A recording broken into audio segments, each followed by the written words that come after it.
Today I'm speaking with Carol. Carol, thank you so much for joining me today.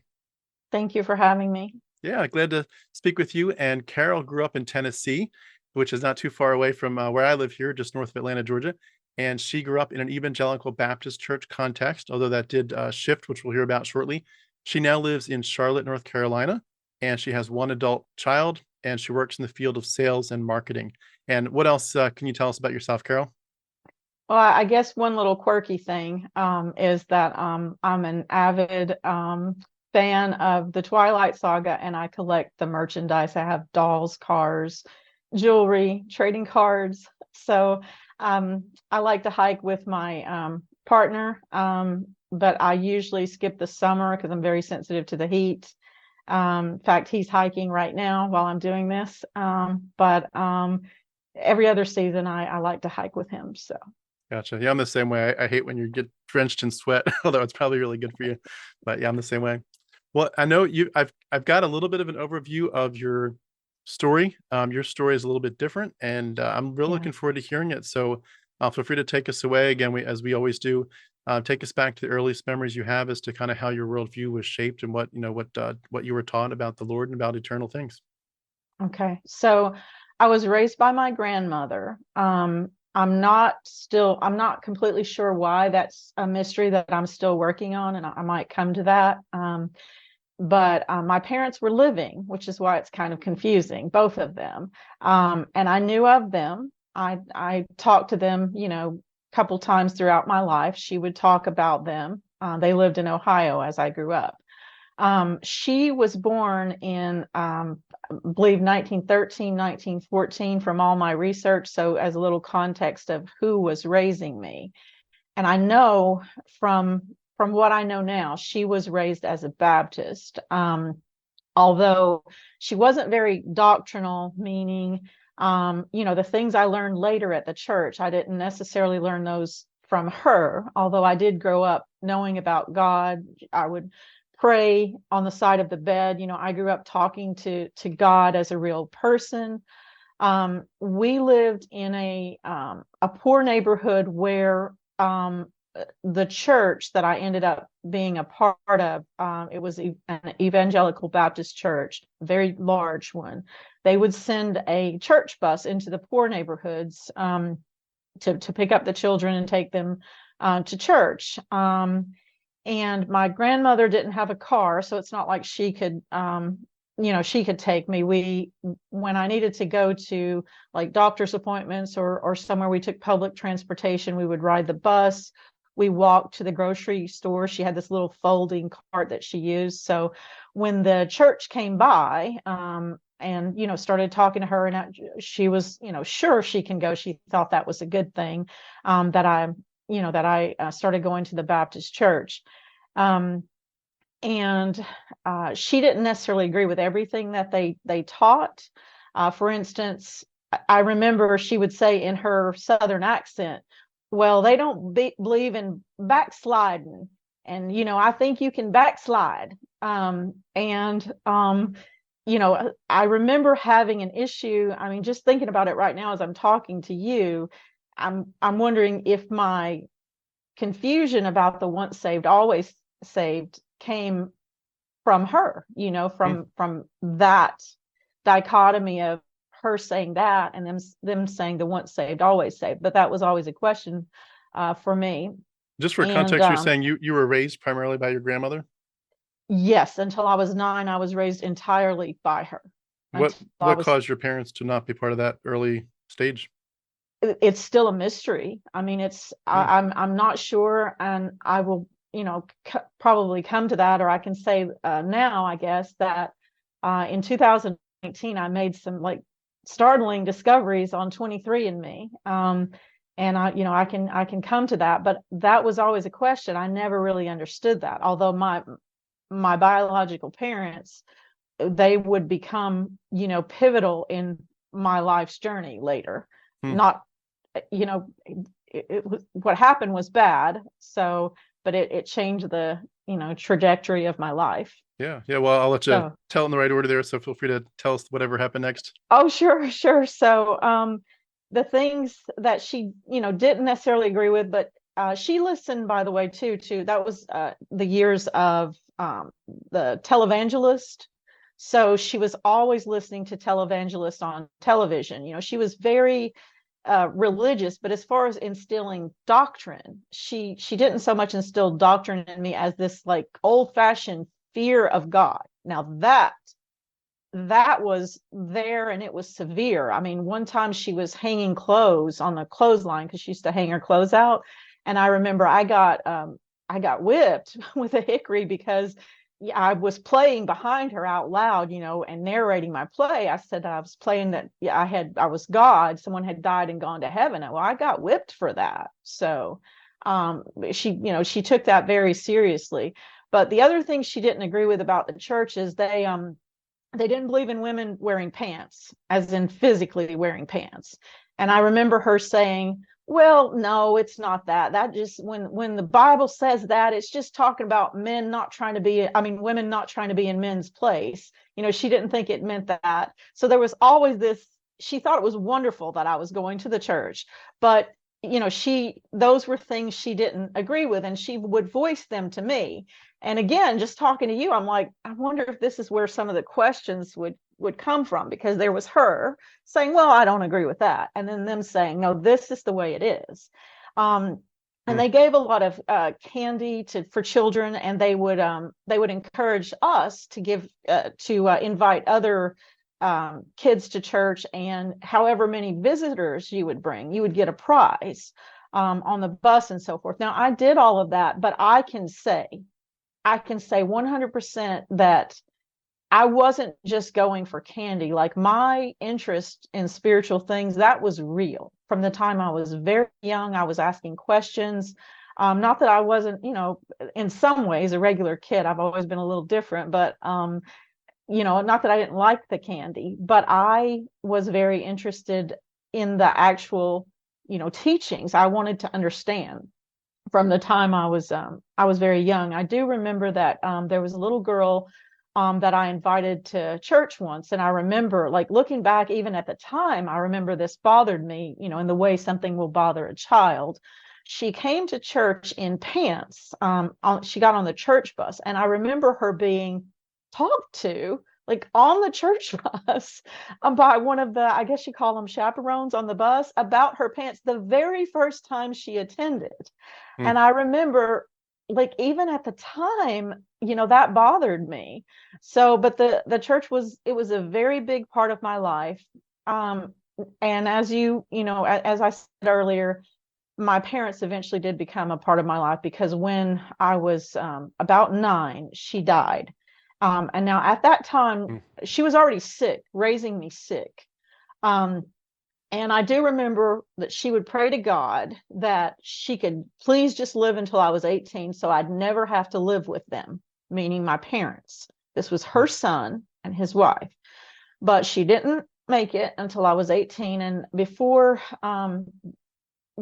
she died, they had already moved down from Ohio to Tennessee. They were living across town. Looking back, I think maybe in the background, you know, she knew it was coming. And they were there already. Well, after she died, they moved in to our house where we had been living. It was my father, my mother, and my little brother, who was 2.5 years younger than I am. And had you, just for sake of context, had you seen them at all in that process, or was it like, who are you? No, I had seen them, to my memory, twice in my life. Okay. Once, I feel like it was twice. I know I had spoken to them a couple of times on the phone. Oh, by the time she died, yeah, they had visited, they had moved down and they had visited. But even before that, I remember, yeah, twice. I remember that they had visited once when I was very young, because I remember my little brother was in a yellow swing. I remember them visiting. And then there was another time that my father came down with a threat to take me away from her. I was way too young to understand everything that happened, and my memories are kind of blurry because I was so young from that.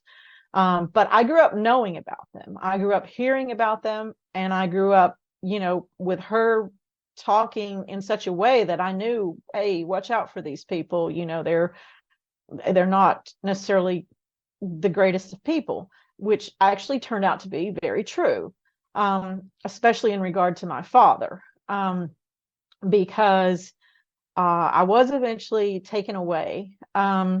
So when they moved in, things got very bad, because as it turned out, everything that my grandmother, had said turned out to be true as far as the kind of people that they were. In my father's case, I became eventually it started, it built up to far worse than the way it started, but I was a victim of child sexual abuse. And but that didn't start right away after they moved in. There were several things that happened. My mother, I had grown up hearing that she was crazy. And as it turned out, and I have now confirmed this, she actually had been diagnosed with paranoid schizophrenia. I didn't have this as a fact until years later, which was confirmed, which I'll come to that. But my father would be abusive to her verbally, and say, she's crazy. And my grandmother had called her crazy. But again, she did suffer with mental illness. But during those years, things got very, very bad. Physical abuse. Once I was beat unconscious in the front yard. There was once when my father broke a jelly jar over my head, and he made me sleep that way. He told me that it would, teach me a lesson. Things were building up. From the time they moved in, it got very, very bad. But during those years, I would go to church on Thursday night. And again, the church had been a big part of my life from before them. So I was already going to the church. So it wasn't because of them I was going to church. However, Thursday nights became like a refuge for me. I remember from the time I stepped on the church bus, there's a couple of hours when I'm safe.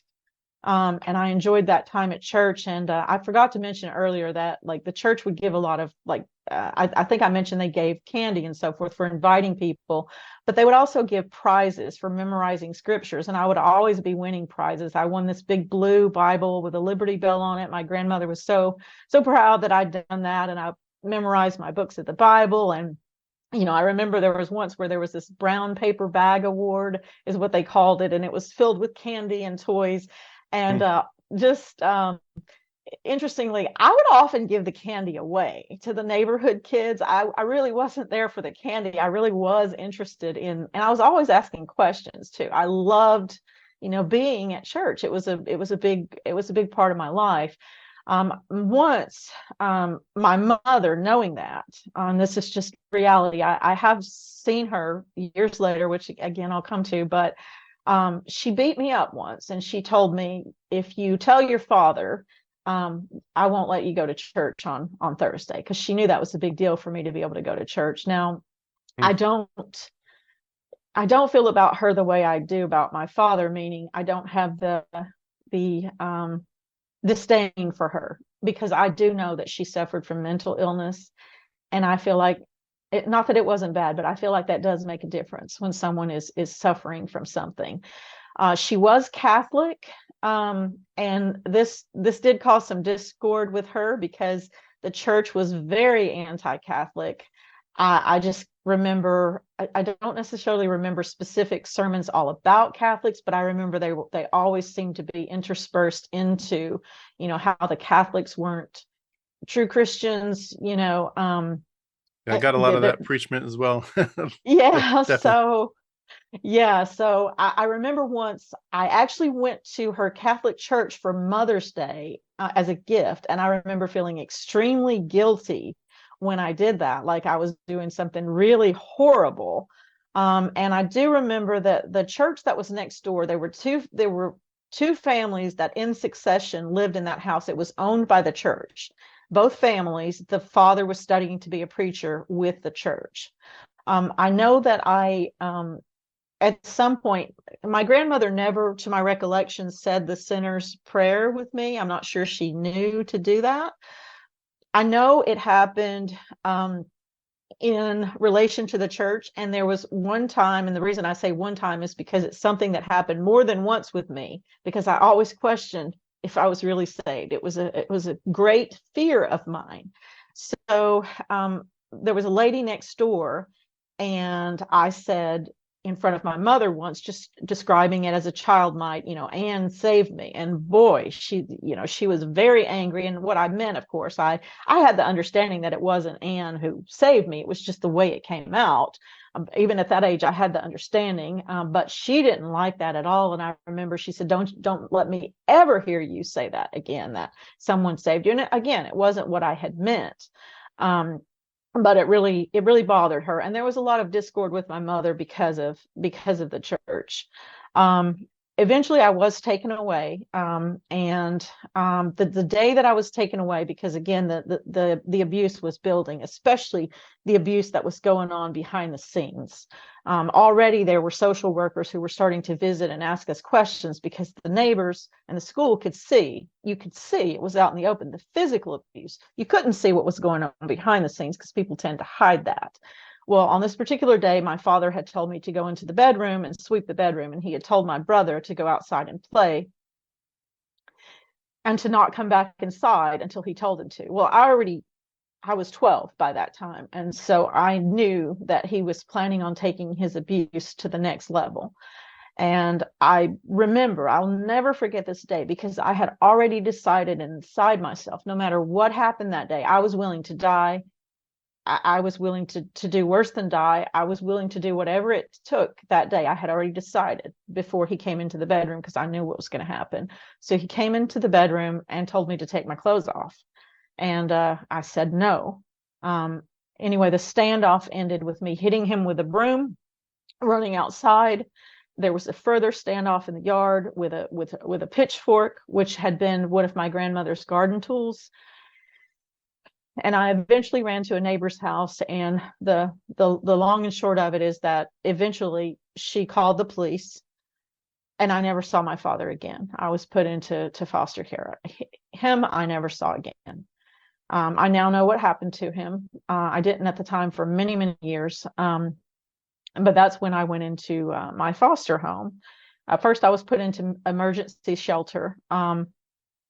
The long and short of it, I ended up very shortly in a foster home.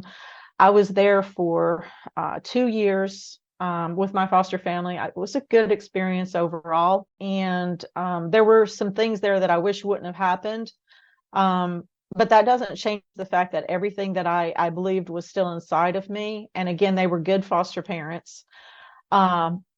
But my prayer ended up being inside of me. They weren't religious. I believe she had been raised Lutheran. I only say that because the mother, that is. I only say that because I think we attended church once as visitors at her sister's church while we were there, and I believe they were Lutheran, but they weren't religious. We went camping all the time. Every weekend we went camping, or we went somewhere. We were constantly going.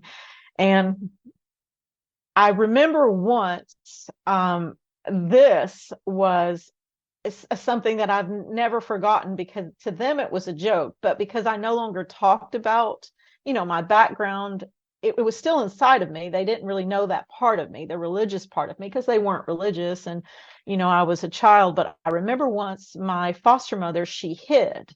I had come home from school, and we were latchkey kids, me and her daughter. They ended up hiding. She had come home hiding from me. It was a big joke to them. I don't know what the reasoning was. She was kind of a practical joker. And I remember still the befuddled look on her face when, after a while, I was just crying uncontrollably, and they came out not knowing what was wrong. And I don't think I ever told them. But what was actually going on was, I thought, oh my God, the rapture's happened, and I got left. Oh my gosh. I thought, how, they don't even go to church. God took them. I'm here. Oh my God. And I'm crying. And this was very real to me. And, Mm. I remember still the befuddled look on her face. I don't think I ever told her what I was thinking at the time, because there was a part of me that was like very embarrassed, especially since they weren't particularly religious. But that was extremely traumatic for me, because I'd also grown up hearing about, the rapture. and people were just going to disappear. You're going to look and they weren't going to be there. And that's kind of what had happened with her hiding from me. So You're not the first person that's told me something like that. And it really is that fear is very strong, especially if you get it in the right context of the preaching and the fear mongering that they do. And I've heard some people where they were really truly afraid to be alone because they were afraid that, like, I guess it was like a comfort that if someone else is in the room and the rapture occurs, like I'll either be part of it in a good sense, or I'll at least see that they're leaving and I'll know what's happening. But like they didn't want to be alone for fear of, just like you go to your room for a nap, when you come out, the house is empty. Like what happened? And it's yeah, it's it's I just want to put a pin in this real quick to say this is a really good point as to why Christianity in so many forms is a form of psychological child abuse. And this is just one of obviously thousands of issues we talk about here, but that's real. Like there truly are traumas where people can't feel comfortable in their own skin because they're so afraid of this stuff. I appreciate you bringing this point up because it's so important to point out you are hurting little children when you teach them this stuff. yeah, yeah, absolutely. Well, I was finally adopted at 16. I went to my parents' house when I was 14. So I lived with this foster family from 12 to 14. And then I went to my parents, who had actually been friends with my foster parents. I went to my parents' house when I was 14. The adoption wasn't final until I was 16. So that's why I say I was adopted at 16. So it was helpful that I already knew them. Um, my mom, and I'll say my mom, my dad has passed away, but they are to me mom and dad. They'll always be mom and dad to me. I lived with them for all of the high school years. Mom had been raised a Baptist, and dad had been raised a Methodist. Now, they weren't very active in any church when I started living with them. I eventually got them going back to a Baptist church. And the Baptist church that I ended up going to was actually connected to the church of my youth. It was kind of a I don't want to say on the outskirts, but it was in our area, but it was very connected to that church. And I was the one who kind of got them going there because I started going there, and mom had already been raised a Baptist, so it wasn't that big of a deal for them to go there. But this, as I'm sure you'll know where this is going, would become very relevant later, because this church actually disfellowshipped a girl. It was a Baptist church, and my parents didn't like the way it happened, and they stopped going. They thought it was unloving, but because of the church I had been raised in, which was, I think I mentioned to you earlier, this was a Baptist church that actually, in the area where I grew up, was considered extreme by other Baptist churches. I mean, I had other, especially when I would question stuff, I would have people from other Baptist churches say things like, well, you can't go by them. I mean, they're extreme. And they Mm. were extreme. So, but anyway, my parents left the church. They allowed me to keep on going because they were very, I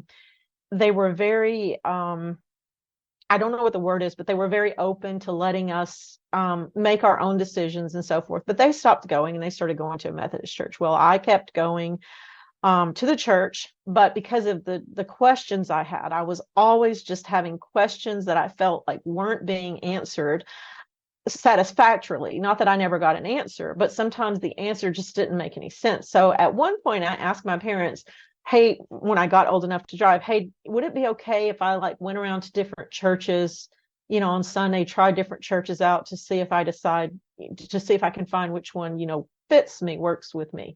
And they said, sure, of course, why not? Of course you can do that. So I would do that. And it just got more confusing, as I'm sure, it's not a surprise to you. It got more confusing from there. I remember there was one thing I was also terrified about. And I remember asking a lady at one church, I was trying to figure out what was the unforgivable sin, because I had to make sure that I hadn't committed, if there's anything I have to stay away from. But I couldn't figure out, just from reading the Bible, which I did, what is it? What is the unforgivable sin? And I remember one of the ladies that I asked, who was over a youth group, once said, well, honey, there's no such thing as that. If there was any such thing as that, Jesus' sacrifice wouldn't mean anything. And I didn't argue with her just out of respect, but I remember walking away thinking, no, I know I read that there's something that's unforgivable. I know I read that. So I walked away thinking, well, is she reading the Bible? Like, is she reading it? Because I would be reading it. And from what I read, when I would be confused about something, I would ask about it. And it was also very disturbing to me that sometimes the person I would ask, who would be in a position of some measure of authority, wouldn't know. And I would walk away thinking, are they reading it? Are they just going by what someone's telling them, or are they actually reading this? So anyway, at some point well, let me say this. My best friend was Presbyterian, and she and I were very close. To this day, I really regret that we didn't stay friends because of what happened later, because, I gave up all my friends. But I remember she and I would discuss things, and I know there were things that bothered her too, but I feel like she would try to get explanations, which now I question. I think the explanations were her own explanations. I don't know that they were coming from the church. I don't know that they weren't. But like, I would talk to her about how I thought, it's unfair that, God is going to send someone to hell who, never even had a chance to hear. It bothers me. And I remember she told me, she said, well, I heard once, Carol, that everyone has a chance. They might not know what it is, because we would talk about, what about people, deep in other countries that aren't even Christian countries, and they've never heard, and, how are they going to hell? And she said, well, I heard that even those people, they have a chance. There's this spark of a moment when they get to, they might not know what it is, but they have a chance to accept Jesus. Now, I don't know if that was this something in her head that she made up, or if she heard it somewhere, because I don't know that that's the teaching of a Presbyterian church. But that's what she said. And also, I remember we had a discussion about predestination, which of course Presbyterians believe and Baptists don't. And I remember telling her, well, I don't think that's fair either. And then she said, well, and again, I don't know if this was just her or if it was the church. She said, well, it's not that anyone can be saved. It's just that certain people are predestined. God knows that, there's a certain amount of people that no matter what they do, they're going to be saved, period. But even the people who aren't in that group, like, you still have a choice, like, you can still be saved. Well, in my going from church to church to church and reading the Bible, at one point I just gave up. I just completely gave up. I said, forget it. It was making me, mentally upset, like, all the time. And so I just gave up. I stopped, said, I'm not going to go to church anymore. I didn't even consider myself religious at that point. Or, I mean, I may have even said to friends, because, you're young and you say stuff that you hear that, yeah, okay, I'm an atheist now. But at that time, I was definitely not an atheist. There was something still inside of me, that wanted to believe, that wanted to, because it was so inside of me from my youth, and because I wanted life to make sense also. And at that point, I opened myself up to being willing to listen to other religions. I had a boss who was from Thailand. Oh, and that's another thing. My boss, I remember one time, me and my friend that I was mentioning, my Presbyterian friend, we had gone over to her home on Easter. I worked at a Chinese fast food restaurant, and my friend worked there for a little while, and we became friends with her. And I remember, feeling like, okay, we're going to get to witness to her, and I remember she ended up telling us stuff about her religion that I thought, well, wow, like, there was hell involved in the religion. There were certain things I thought, wow, they have that too. I was young. I didn't know. I thought, I came away thinking, that's weird.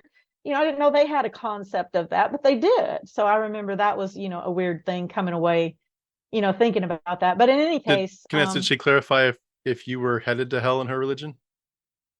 I don't recall. I don't Okay. recall if she did. Yeah, I don't recall that. It is so fascinating to think how many of, even within Christianity for sure, but certainly when you look at the broad picture of all the different religions, just how many people think everybody else is going to burn or is going to be annihilated or go through some kind of torture or punishment. And it's like, it's when you look at it from the perspective of like a post-mortem, where you're not looking at Christianity, you're just saying, Now that I know that it's mythology, and I'm done, I'm out of Bible prison. Now, like, let's step back from the question of, is Christianity real? Is this mythology, or is it a real worldview? Once we're done with that question, it's really helpful to step back and say, well, what does this teach us about human tendencies? And when you Yeah. do that with all these religions, it's like we have this huge tendency to, I don't know what it is, why we love to do this, or if it's just part of the indoctrination and we just accept it so much. But there's something about us that loves to say, in this whole, black and white othering that we do, like, you're bad, I'm good, or, that message is horrible, and I'm on the good side, and we're going to win, you're going to lose. Maybe it's goes back to evolutionary, where, our tribe is stronger than your tribe, and we're going to, Yeah. beat up all your people, and we're going to take all of your land and your food. But there's something in us that just likes to condemn people so much, and it's crazy how much it happens even within Christianity, even within tight subsets. Like you mentioned, Baptists. There are Baptists who will look at other Baptists and say, you're going to burn in hell. I'm like, really? But they do it Yeah. like gangbusters. It's crazy. Yeah. Absolutely. Well, at that point, um, those years when I stopped, it was during that period that I ended up meeting my ex-husband. We didn't know each other very well, and I won't go into this in detail because I don't think it's relevant here. But I ended up marrying him because of a heartbreak. I was actually in love with another boy who was actually a very good friend of mine. I never came to the point of telling him, but I met my ex-husband at the point where I was getting ready to tell him. And I'll just say that it's okay. I'll just say this. So I was getting ready to tell my best friend that I loved him, and that I had, loved him, I guess, for a while. I came to realize I loved him, but he ended up being engaged right around the time I was going to tell him. And that's the time I met my Hmm. husband, and not just making a bad emotional decision as a young person, which I was. Um, Make you I rebound. started seeing my husband, and it was within 6 months that we got married. I mean, it just snowballed, one thing after another. I don't think any of us saw that coming, either of us. And I think I would never erase my son, let me say that. But with that out of the picture, we should have never been together, period. I think he would agree with that. Just personality wise, we were not a good match. Um, but we did get married. We got married outside in a park at my insistence, because I didn't want to get married in a church, because at that time I was just mad because I felt like, nobody would answer my questions satisfactorily. I got different answers from everybody, and I really wanted to know. And but we did get married by a military chaplain because he was in the military. So we got married in a park by a military chaplain. This was 1990. So shortly thereafter, my husband at the time got orders to go to Germany. That's where we were going to be stationed. And then shortly after that, he ended up in Desert Storm, Desert Shield, Desert Storm. Well, what happened was, and I'll try to make this fairly short, because it could get way long if I'm not careful. But um, the short of it is, I ended up getting to Germany just about a month before he left, and I got pregnant before he left. During that time, for whatever reason, I think it had to do with his rank, but I'm not quite sure because it was so long ago. I did not live on base. I lived off base. So I was in a foreign country. My husband was away in what would shortly become a war, although it was a short war, but nobody knew at the time that it was going to be a short war. Um, and I didn't speak the language. And this was before the days of social media. This was before the days of email. So, and that's relevant. It was before the days of email, social media, cell phones. Also, I didn't have a TV, because I came with very little over there. Before he left, I had a radio, and I could only get German radio on the radio. And I bring that all up because that becomes very relevant, because Jehovah's Witnesses came knocking on my door. We lived in a German house. It was divided. It was owned by an older couple, but the military had some kind of an agreement, some kind of a contract with various German families for American soldiers and their dependents who lived off base. And so this house, the owners lived downstairs. There was another American couple that lived across the hall from me in their own apartment. We lived across, and there was a single soldier I remembered who lived downstairs. Now, at the time, I didn't know my neighbors very well, although I had spoken to them. Well, I was alone, pregnant, and I had nobody to talk to. So, and what's more, I wanted to know, that had never really left me. And even though earlier I, like I said, I had opened up after I, at one point to other religions, there was a part of me that still felt the inside of me. I still was partial to Bible-based religions, even though I might have entertained a Buddhist or entertained this or whatever, and at one point said, "Oh, I'm open to all of it. I'll listen to all of it." I think because of my early involvement with the church and indoctrination, there was still a part of me that wanted to only look at Bible-based religions. And even though I had always been told Jehovah's Witnesses have their own Bible, I didn't learn until later. I thought they had like their own Bible, not just a really bad translation, which I've since learned they have a really bad translation, which they'll tell you it's one of the best translations. But when people would say that, I thought they meant like what I've since learned are the Mormons, who have their own book in addition to the Bible. I thought they meant like that. So so I talked to them and I learned, no, they just have a different translation or whatever. But people had warned me. I knew nothing about them though. I knew nothing about their beliefs, and the warnings, like just little sprinkles throughout my life. Like I remember I had once found the name Jehovah because I had a King James Bible in my Bible, and I had actually taken it to a pastor and said, "Look what I found." And I remember he said, "Well, you're one of Jehovah's Witnesses. I'm one of Jehovah's Witnesses." So that was his answer. So that wasn't new to me. I know to them it's a big thing. They think nobody knows, but no, there's people who know, because I knew, when they came to me, I already knew that, but I didn't necessarily think that meant, they were the religion or anything like that. Right. And I learned more about that name later. I know that's an inaccurate, probably, pronunciation of the name, but at the time I didn't know that. So the other thing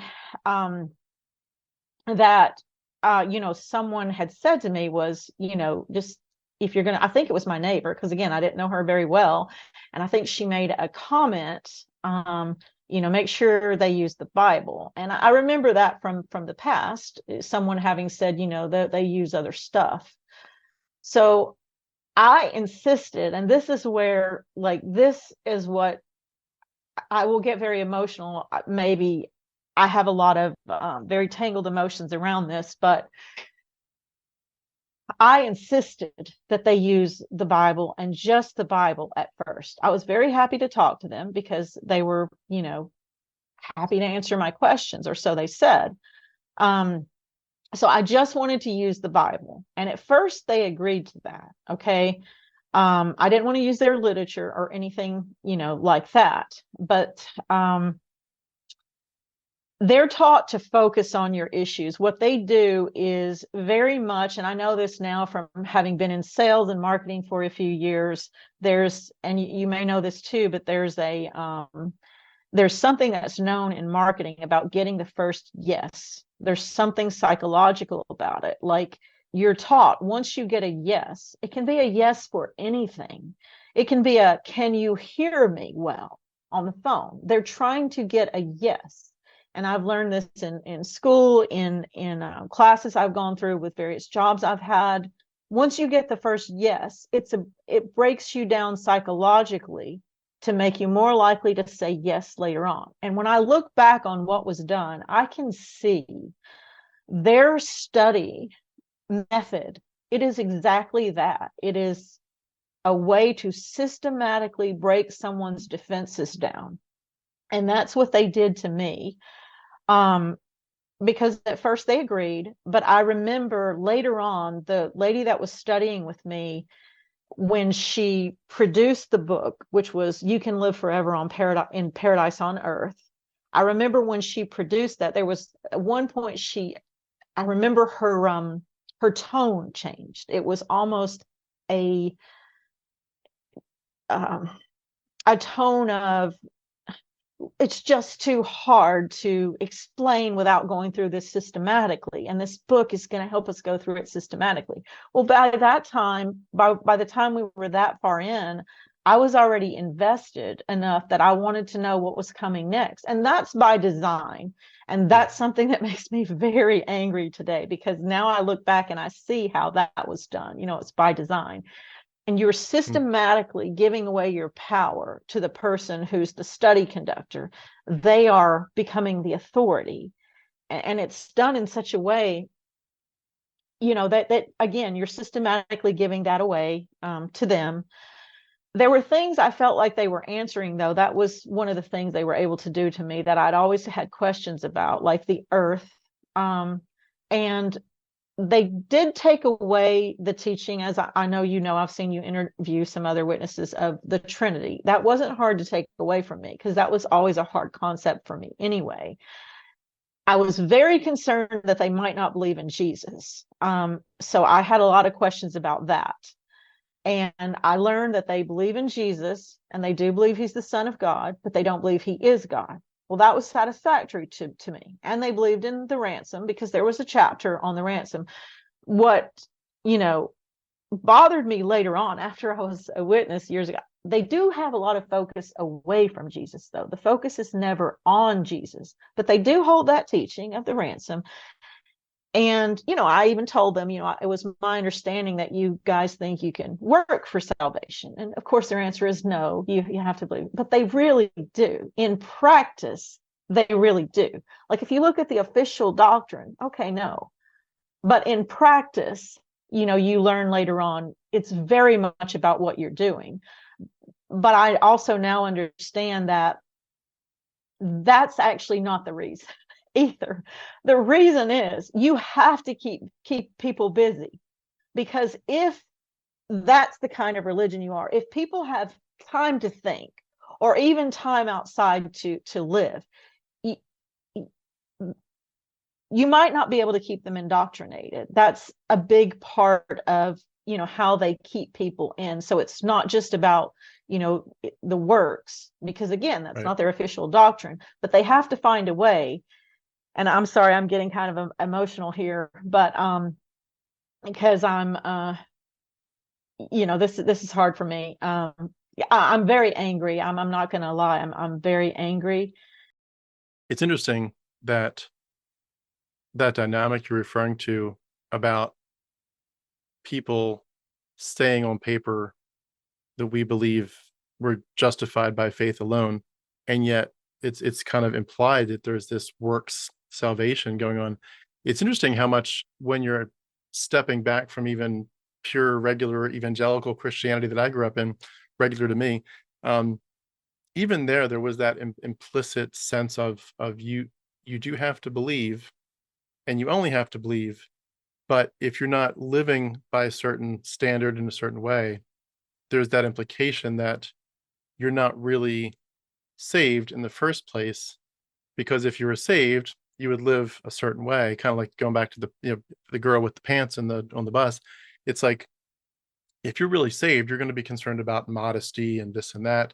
And so you're going to end up basically living the right way according to them, by their rule book, or you're clearly not having the Spirit lead you, which means you might not be saved in the first place.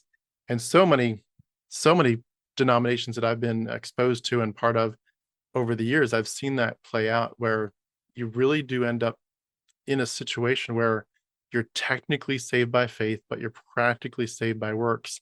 And Yeah. boy, does that throw people for a loop. And so, I mean, so many levels. Some of it, people doubt their salvation. Some of it, people just feel like it's a machine. Just I have to keep on keeping up.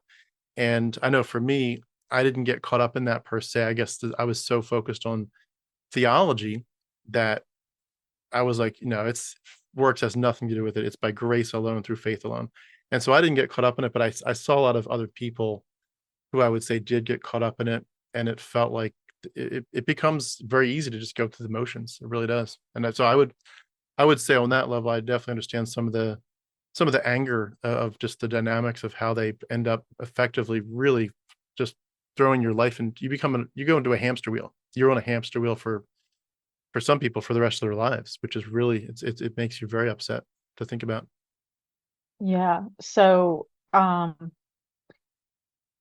study was a big deal. The way they indoctrinate you, it is really a marketing technique that they use.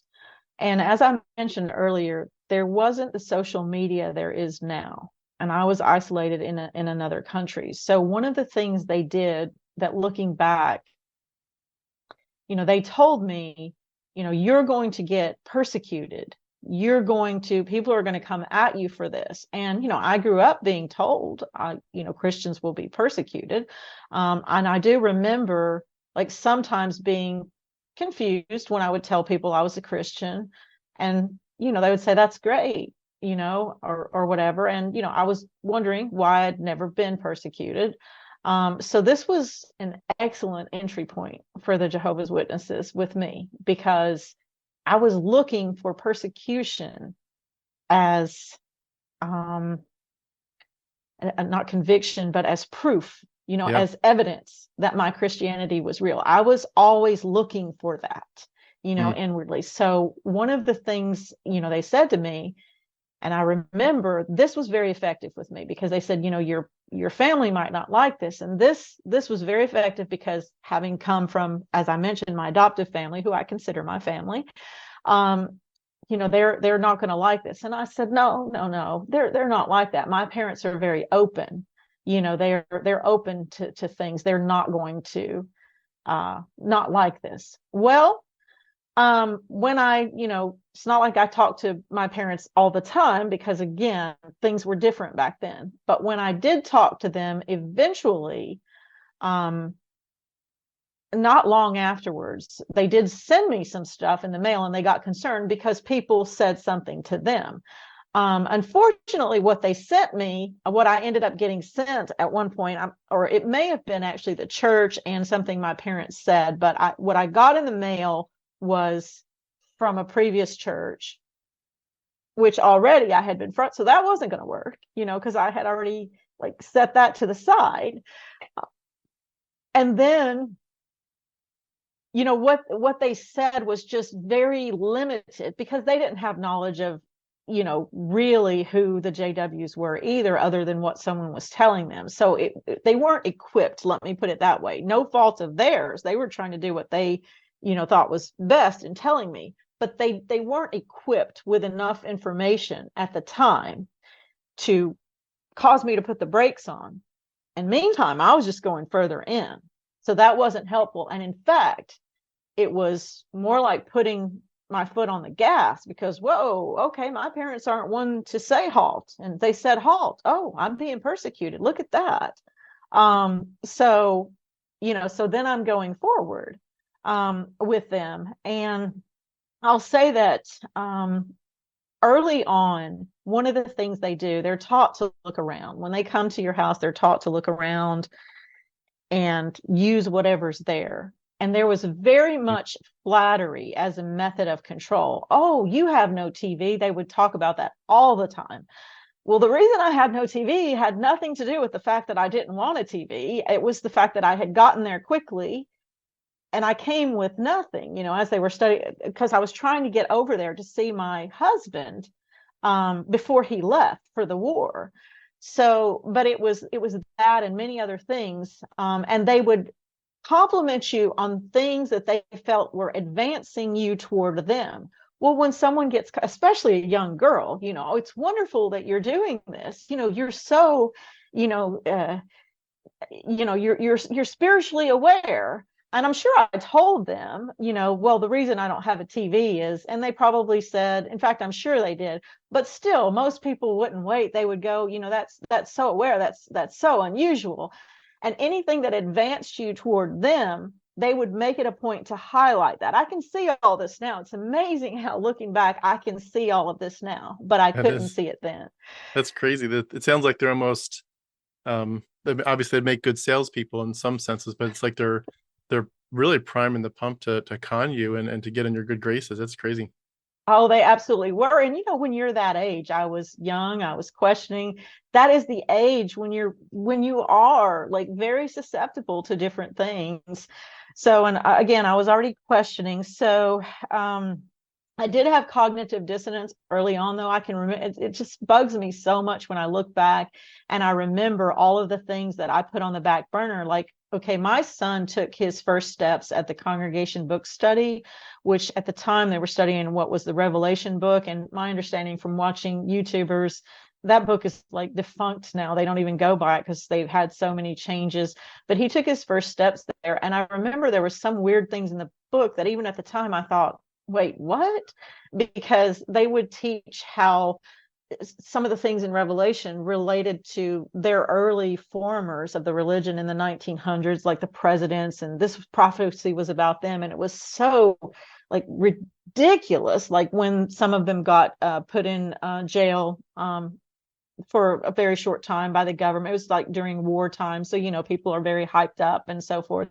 But they related that toward them. And I remember thinking at the time, but I pushed it down because I felt like I was getting some answers, and I'll understand later. And they have you do that, focus on later, later, later. Well, later you'll understand that. More later, and so you're almost learning their conditioning, I guess the word, of you to wait till later. Well, I've got this, and they also teach you, well, where did you learn this? Ask yourself where you learned this. Okay, now I know this. Ask yourself, where did you learn that? You learned that from this religion. So keep repeating that to yourself. Not that they say it that way, but like, okay, you came to understand this here. So you taught to do that. So anyway, very early on, I started living as a witness. Well before I was baptized, I was doing everything, and that's when you officially become a witness, when you're baptized. But well before I was a witness, I already considered myself one, because I had already made the decision that's what I would do.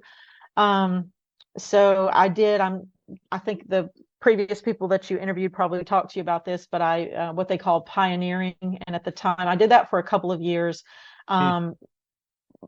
It was 90 hours a month when I did it. Wow. I did it as soon Just as door to door talking to yeah, people. you spend 90 hours a month doing that. And it is full time, because you don't get to start counting your time. You go meet at the Kingdom Hall first, and there's a lot of other things that you're not really supposed to be counting time for. So it's actually more than 90 hours a month. That was when I did it. And then I did it later on when it was when they dropped the hours to 70. But even before I went full time, I was in the ministry all the time with my little boy, just dragging him around doing that. And again, people would compliment me all the time. Oh, you're so, you got a young kid and you're out here doing this. And, that's is so wonderful. And I realize now that's also a method of control and conditioning, because you're telling someone that so they keep doing it. You're feeding into that. So I did that. Now, my family life, again, I wasn't, we weren't a good match. I'll say that. But there was good and bad times. There were 5 years when we lived in a particular place. Those were pretty good years. When my son was little, I did try to do things for him, because you give up birthdays, you give up Christmas, you give up everything. Now, they have one celebration out of the year, which usually coincides with Passover, because you're celebrating the death of Jesus. But I did have still parties for my son, not on a birthday, but I would have parties. I would take him to the park.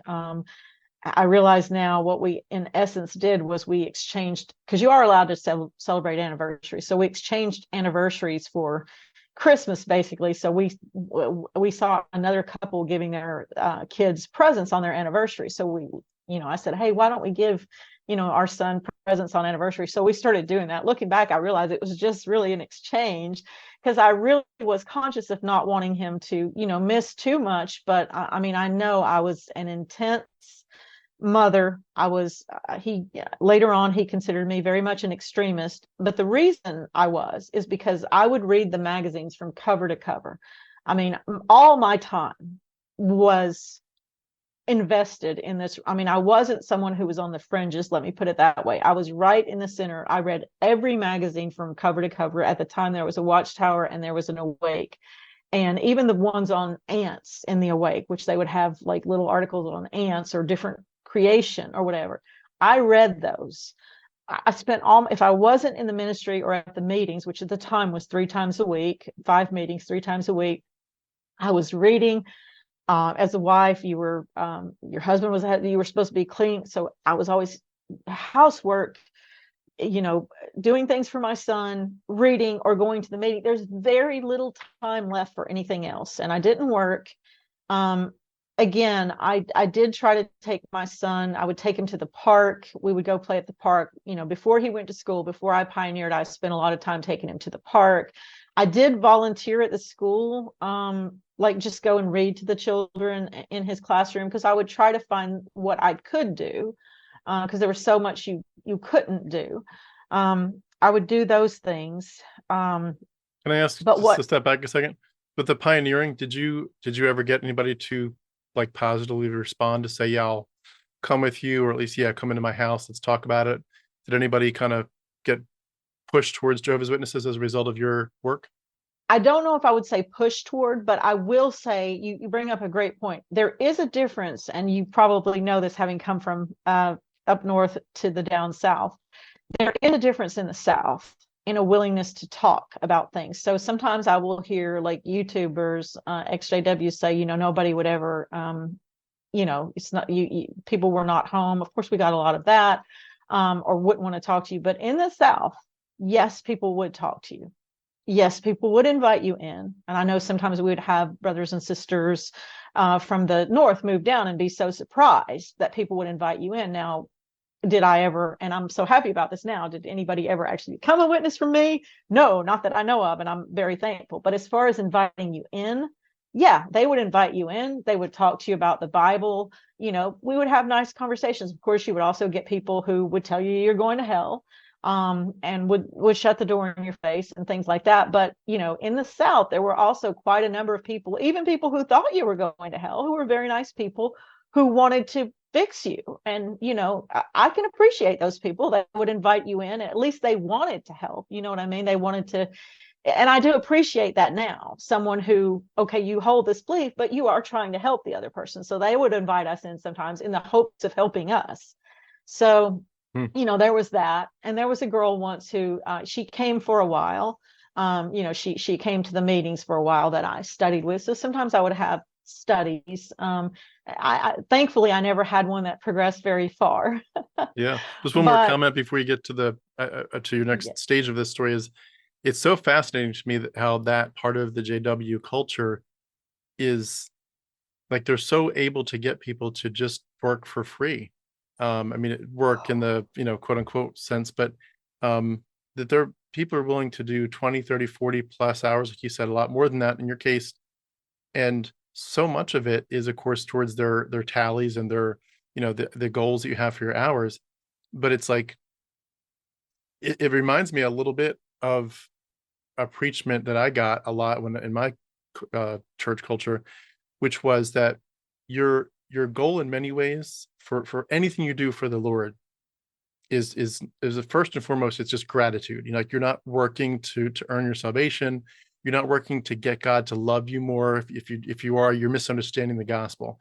The gospel is not about God loves you, and now if you're, you know, a good little boy, so to speak, to your daddy in heaven, he'll love you even more tomorrow because you did something good, and he'll love you more the next day.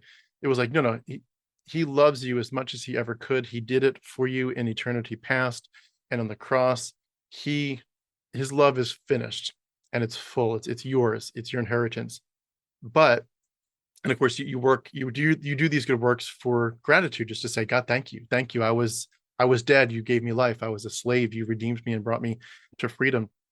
But in addition to that, there was this preachment of in heaven, there's going to be crowns that you're going to work toward, and you can have this crown that, you know, it's almost like You know how if you look at a jeweler where they'll like make they'll take the metal part of it, the gold or silver, and they'll actually make like where they're going to put stones first. They'll make the little places for it. Then they'll put the stones in, then they'll solder it or whatever you'd say, solder it tight so the stones stay.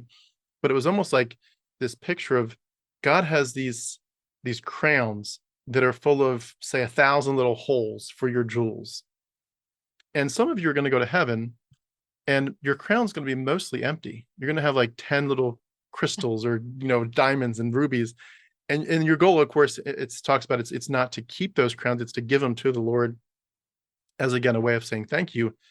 But the idea that someday God's going to say, well done, good and faithful servant, or he's not, and that's based in large part on this crown concept, that you're going to give him a crown to say that's reflective of your good deeds. And so your goal is, in many ways, yes, it's gratitude, but it's to be able to kind of be proud of yourself in the afterlife, to say, God, I did take this seriously. I did put in my 70, 80, 90 hours a week, doing pioneering, and here's my crown. Look at all the jewels that I'm giving you back to Jesus. And of course, Jesus then gives it to the Father. But that pursuit was so big, and you do end up feeling like you are storing up your treasures in heaven. And that the more hours you can put, for sure, for free, of course, you don't want to be paid for it. You don't want your treasure on earth. The more you can give for free to the kingdom, the more that's your treasure, that's your bank vault in heaven. That's your ultimate retirement plan. And it gets in your psyche so big, you just want to give and give and give. Yeah. They get you good. Yeah, well, for sure. Well, during that time, like I said, there was good and bad. One of the bad things that happened, because there was good and bad in my family life, it was never the good was with my son. He does have good memories from when he was little, the playing, the things I tried to do. As he got older, things got worse. Two things that happened. One, and I feel like this is where there was a significant crack. During all these years, one of the things that I was doing, as I said, I was very, very active, very serious. I wasn't on the fringes, so I was reading everything. So I knew what they were saying. I was also reading the Bible every month, every week. You had a Bible reading. I did that, but in addition, I read myself, and so reading, a lot of in the Old Testament was very disturbing. I was constantly disturbed because I was constantly disturbed by things I was reading about, what God, or who I considered Jehovah at the time, did. And I was constantly actually praying to him, like asking him, like I would sometimes be crying, and especially as a woman, I would say, I don't understand, please help me understand why you did this and why this is okay. And I can remember being like scared to say this, but I can remember there were times when I actually prayed and said, I feel like you hate me, as a woman, and I'm sorry that I feel that way. There's something I must just not be seeing. I was saying that. I wasn't saying that out loud to anybody in the congregation. I would have never done such a thing. But so there was that going on in the background. I was constantly in the middle of mental turmoil because of doing all the things I was supposed to be doing. And I couldn't say them out loud because, everybody was constantly telling me, oh, you're so zealous, and, you're so this, and you're doing everything you're supposed to, and, all of these things. And that's how I was seen. And here I'm going to say, well, actually, I'm bothered by this and this and this and this, and I'm just trying to do everything I'm supposed to. And eventually, Jehovah's going to help me understand why this, and this. And reading the Bible, I feel like, the best way to deconvert is to read it. Just start reading. And I've noticed that so many people who do deconvert, like on your channel and other channels, that's when it happens. Like, start actually reading this book. It's very disturbing. So, and I really did want to understand, but one significant crack happened to my mind. My baby sister, I'm adopted. There's 5 of us. So I have a brother who's there's 2.5 months different than us. My sister, 2 years different than us. We're very close again, finally, after everything. And then so that's three. So my parents have two biological children, me, and then when I was 16, they adopted twins. So which, they were a big part of my life. Around the time I was getting married, they were five by the time I was would that be right? About five by the time I was going to Germany. So in any case, there was one period during my JW years when I would go and clean my mom's house twice a week. And that was a great time because during that time, my son would play with the girls. We call them the girls. And, so um, he did have association with them, and you can have association with your family, but it's set up in such a way. And I guess this is a good point to say it, where they have it. I understand why they have it set up this way. They use the excuse, well, these things are all connected to paganism, birthdays, Christmas, and I understand that some of those things actually are connected to paganism. I get that, even though that's not the reason, people do it now or whatever. But that's not the reason. I understand now that that's not the reason. The reason is, in my opinion, you would be spending time. That's when families get together. That's when families associate. So Yeah. if your family isn't a JW family and you're going to birthdays and Christmas and Thanksgiving and Valentine's and all, that's going to be times throughout the year when you're with your quote worldly family. I think they've moved away from that word now, but it was used much when I was in their organization. So there was so much time I lost with my family, and I'll come to that. That's a big part of my anger. But my son did have association with them because I told my mom early on, and being the open, people that they were. And I say my mom all the time because that's where she was the communicator for the family and everything. I told my mom early on, Mom, we can do other things. And she was open to that. So we did. So there were times when they would have me. Obviously, it wasn't as much because that's just not when people do things. But during the time I cleaned her house, my son would spend time with the girls. And so I'm so glad that he got to have that time with them. And we did, there were a couple times we moved to different states. We ended up moving back to Georgia, which is where he spent most of his life. But at one point, my one of the twins, she got hit by a car and she passed away. And it happened in front of the other twin. So it was Wow. a big deal. I was able to go down from the state that I live with and visit them, but I didn't go to the funeral because of being so fully indoctrinated. It's just something I didn't feel like I could conscientiously do. And I really hate that now, looking back, that I didn't do that. But anyway, a few months later, I ended up being very deeply, I don't know if it would be considered, I ended up in a very depressed state. And I feel like that was the first crack. That was the first crack, although it didn't come until years later. That was the first crack where my mind, something happened during that time. I know I was never the same after that. And people were supportive. People were supportive. They're taught to be. And this is something I've finally learned to make a distinction about too. Which I'll come through. There's a difference in the organization and the people in the organization. And that's something I can very much recognize now. And that is like one of the most important things to recognize about that organization, because the people who are themselves victims, they're taught to do that. But that's not who runs that organization. There's a group of men at the top, and that is probably Right. one of the most significant things I could say. Mm. Because it once I was able to see that, my whole worldview changed. But anyway, that was the first time. So there was actually a death later on, which was the death of my adoptive father, and that's when the biggest rift happened. But something came several years before that, which actually happened not too long before my sister's wedding, which we did go to. That wasn't something I would have generally gone to either, because normally it would have been in a church, but her wedding was outside.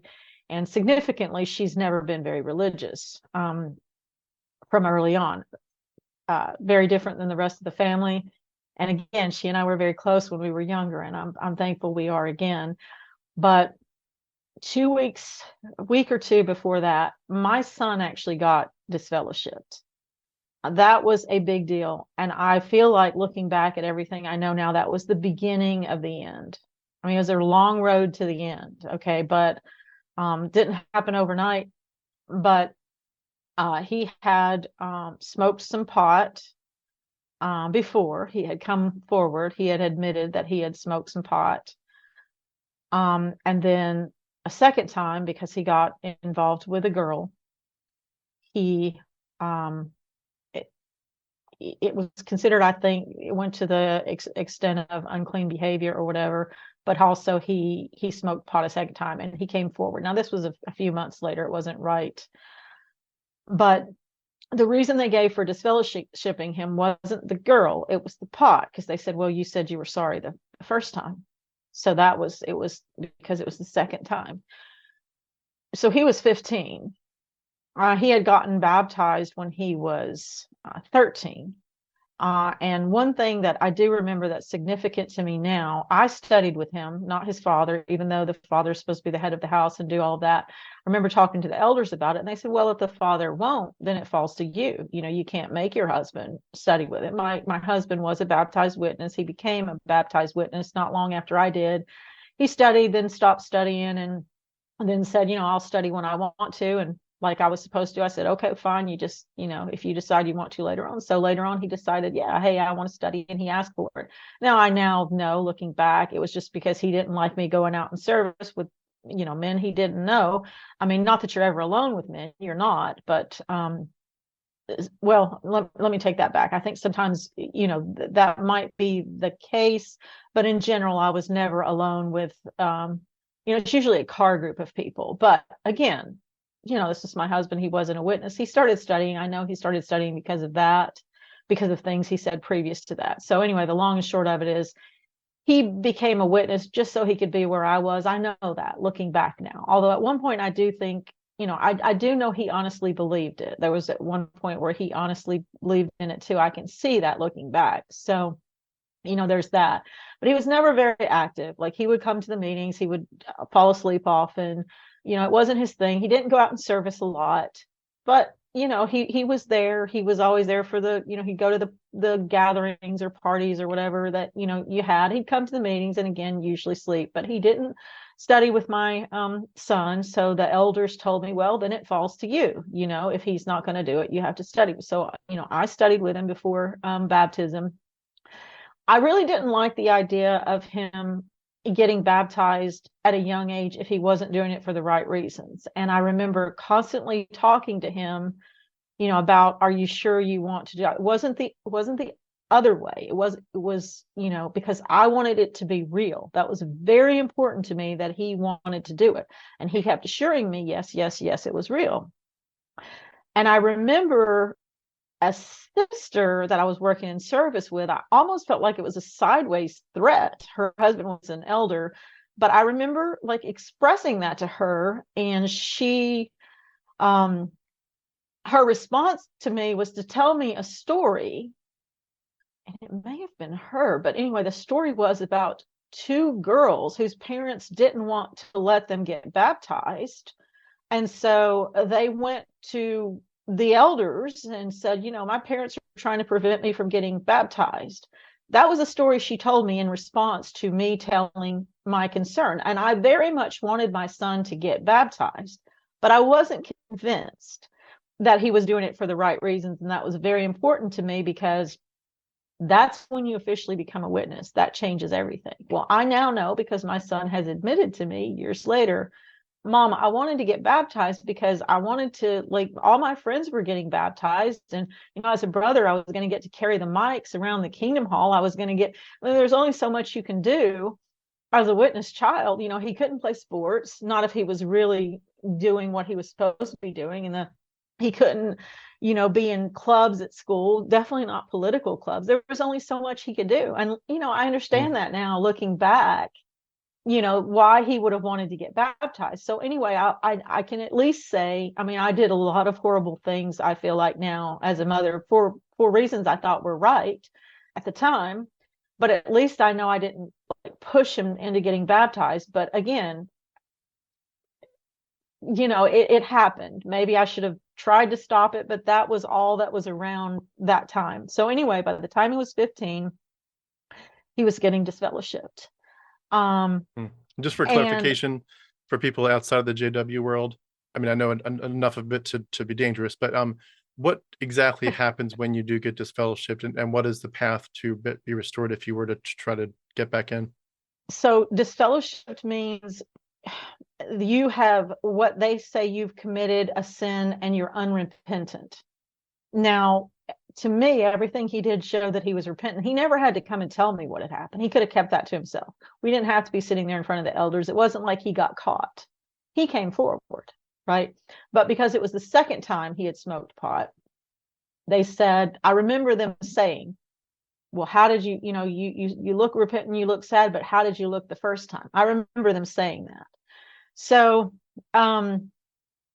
anyway, they said you're going to be disfellowshipped. And what that means is no one in the congregation who's a baptized witness, or an unbaptized witness for that matter, if you're trying to follow what you're supposed to be following, is supposed to talk to you.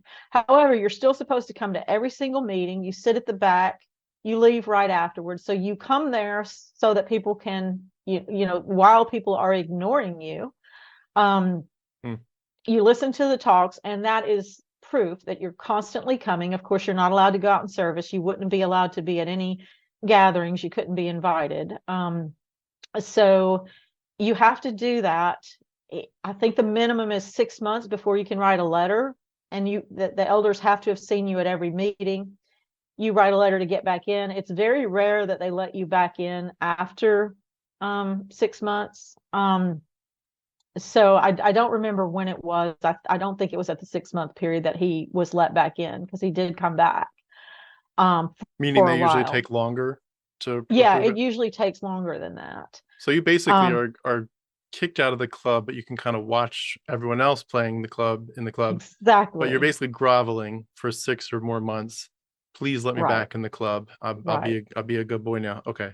It's Right. amazing to me that I got to just say that that's one of the weirdest things about the JW culture, the disfellowshipping and obviously the shunning in the big picture when you fully escape. But like the way that they treat people is just so disgusting. It's just, I mean, Yeah. there's one of the most appropriate words I think I could pick for it is just it's a disgusting way to live, a Yeah. disgusting way to treat people. It's abhorrent. It sends shivers down my spine every time I hear about it. And I know it's very common, but it's like, how in the world do people not see that and just immediately think, wait, what the hell are we doing? Like, we're treating each other this way? Are you kidding me? Like, that's Right. not the way to treat, like, it's so inhuman. Yeah. It just breaks my heart, really does. Anyway, keep Yeah. going. And, to your point, I mean, it's very much a control tactic. I Yes. remember speaking to a sister who was one of my best friends at the time. Our families were very close. And I remember I had somehow expressed to her, well, I won't be inviting people over for a while. And I remember she saying to me, no, no, no, no, you should by all means still invite people over. He can go in the other room, because that's what he needs to know, what he's missed. And I hate, that I did that, that there were still people coming over and he would have to like go in the other room, Yeah. because he still lived in our house, of course. So it wasn't like we weren't going to talk to him. He was still a minor. But, it was, I think of how awful now looking back that would be, because, youth isn't easy, just period. So, the fact that he had to go through that, but that was definitely the beginning of the end. Mm. And then my my dad died a few years later, and that was the second death. Well, around that time, things had already gotten so bad for me. There were ups and downs, major ups and downs. I'll just say that, extreme major ups and downs in my life. And what nobody understood, because I wasn't talking about it, was so much of my mental ups and downs had to do with what was going on inside my mind, because I was constantly in a state of mental distress over, learning, doing what I was supposed to do, but also reading the Bible. I mean, reading, even it was, I can't say enough that that was one of the most distressing things in my life. as I was reading the Bible, people would talk about how it was a comfort. And I even had a friend that talked about, how, reading the Bible was such a comfort. And I thought, how is that a comfort? And I don't know if she was maybe just reading certain, passages or the Bible reading for the week. And I mean, even then, depending on what section you're in, that can be a problem. But I was reading it along with the congregation, but I was also reading it just myself, as a story, as a cohesive story. And like I said, I was constantly distressed. And now my dad had died. My sister had already died years before. And we were all waiting on Armageddon. And God's going to, we're all waiting on this loving God who's going to destroy everyone who's not a witness at Armageddon. And you're waiting on him to fix things, in the paradise. You're waiting for everything in the paradise. But there's always this, and I'm sure you've heard enough ex-witnesses say it, there's always this, well, it's a maybe. It's really never sure for witnesses. Even though, they, like I said, they technically believe in the ransom and all that, but there's so much in practice not sure. So, and at the same time, I'm reading about all these things that, this God is. And And you so can still get annihilated in paradise too, right? Yes, you can. So you can get to the first level and still lose. Yeah, up until the 1,000 years after the 1,000 years when Satan is let out and all of that. So, I'm just unsure about so much. My mind is cracking in so many places. It's really hard to describe what was happening to me at the time, but I was not. Let me just say this. It was an awful time I can't go, there's reasons I can't go too deep into it, but my mind was cracking. Like if you had seen like a movie where you see something slowly crack, and just and this was years in the making. And one of the things that maybe now is the right time to bring this up, but one of the things that was a big deal for me that made my mind crack a lot, this is something that the witness do. It's so effective as a mind control technique. So their teaching is that they have two teachings that they say is the most important thing. Whereas other fundamentalist religion might focus strongly on the rapture. They say the two most important, or at least they did, as far as I know, they still do, issues in the universe are the sanctification of God's name, which don't let me forget to mention something about that, and the vindication of his sovereignty. So those are the two most important things in the universe. So you're constantly being told you wouldn't want to do this because that might bring reproach on Jehovah's name. You wouldn't want to do this because that might bring reproach on Jehovah's name. Well, if you're familiar with the fact that they teach that the sanctification of God's name is one of the most important things in the universe, the fact that you can bring reproach on it, that's a very big deal. That's a huge deal. You have gone against God's ultimate purpose by bringing reproach on his name. Well, when my mind was cracking, when all these things were happening to me at various points, like when my sister passed away, all the other things. So witnesses aren't big on counseling. They're not big on psychological help. Now, they don't say you absolutely can't do it. Okay. There may have been congregations where, people are very extreme and said that because, again, elders are given almost ultimate control in some cases. So that can be very, very much a regional thing. So, but they don't encourage you to do it. I know that I had at various points, some elders say, well, it might be necessary in some cases. But again, me, as constantly in my mind, I'm constantly thinking, I'm constantly asking, I'm constantly trying to figure out what should I do here. Every road I went down where I could see a counselor ended with me bringing reproach on Jehovah's name. I couldn't allow myself to see a counselor because anyone I could talk to about what I was really feeling who wasn't a JW, I was going to have to talk about the things that were bothering me. And how could I do that? Because I might prevent them from ever having a chance to become a witness, because what I said might cause them to not be a witness. And most importantly, I've gone against God's ultimate purpose because I've brought reproach on his name. Now, every time they think of Jehovah's Witnesses, that counselor or psychologist or whoever is going to think, well, remember what that girl said. So there was literal, and of course I couldn't talk to witnesses about it because my problem was some of the things, that bothered me that I was seeing. Sometimes it would be, yes, occasionally it would be someone taking something, like there was just one elder who just used to say crazy stuff like in the book study, but you weren't supposed to go against the elders. But also there was things that just bothered me, period, particularly when I read the Bible. But you're in such a cage, you're so fenced in that anything you're going to do is wrong. And there was just this constant fear surrounding me for years that I was going to, anything I could do that would have helped me, let me put it that way, anything I could have done for myself was going to bring reproach on Jehovah's name. And that is, to me, it's one of their most effective control tactics, because you're self-policing. They don't have to police. If you're taking it seriously, you're self-policing. They don't have to police you, because any road I would go down my mind, I can't do this because of this, I can't do this because of this, I'm trapped mentally. And that they've set it up that way, that reproach on Jehovah's name.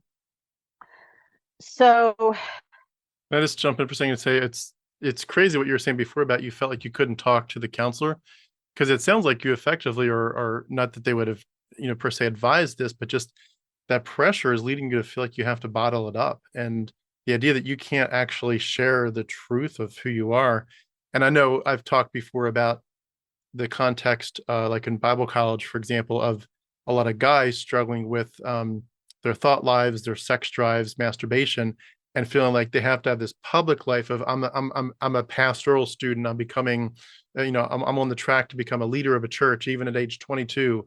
Horror of horrors, 22. I'm going to lead a whole, hundreds of people in the Word, and secretly, and I know it, because of hundreds and hundreds of private conversations with these men in the dorm, other pastoral students, that they're just their level of feeling like they're succeeding in their walk with Christ is like it's next to zero, because they're struggling thinking, I shouldn't be having these thoughts about sexuality so much, I shouldn't care so much about this, or I shouldn't be tempted to look and look twice, but they are. And so you have this double dynamic of, like, you've got this public life and you've got your real life, which is unfortunately completely private at that point.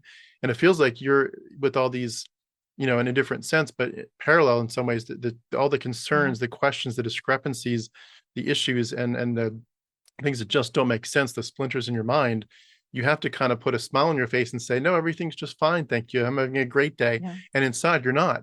And it's such a heartbreaking thing. And I think it comes out, I'm sure, in 1,000 ways in different denominations and contexts and personalities. But it breaks my heart so much how so many versions of Christianity cause you to have to basically be a dual personality, a dual world person. And it just, in some people, in some ways, it's probably even, three worlds, where you're just different levels for who's watching at the time.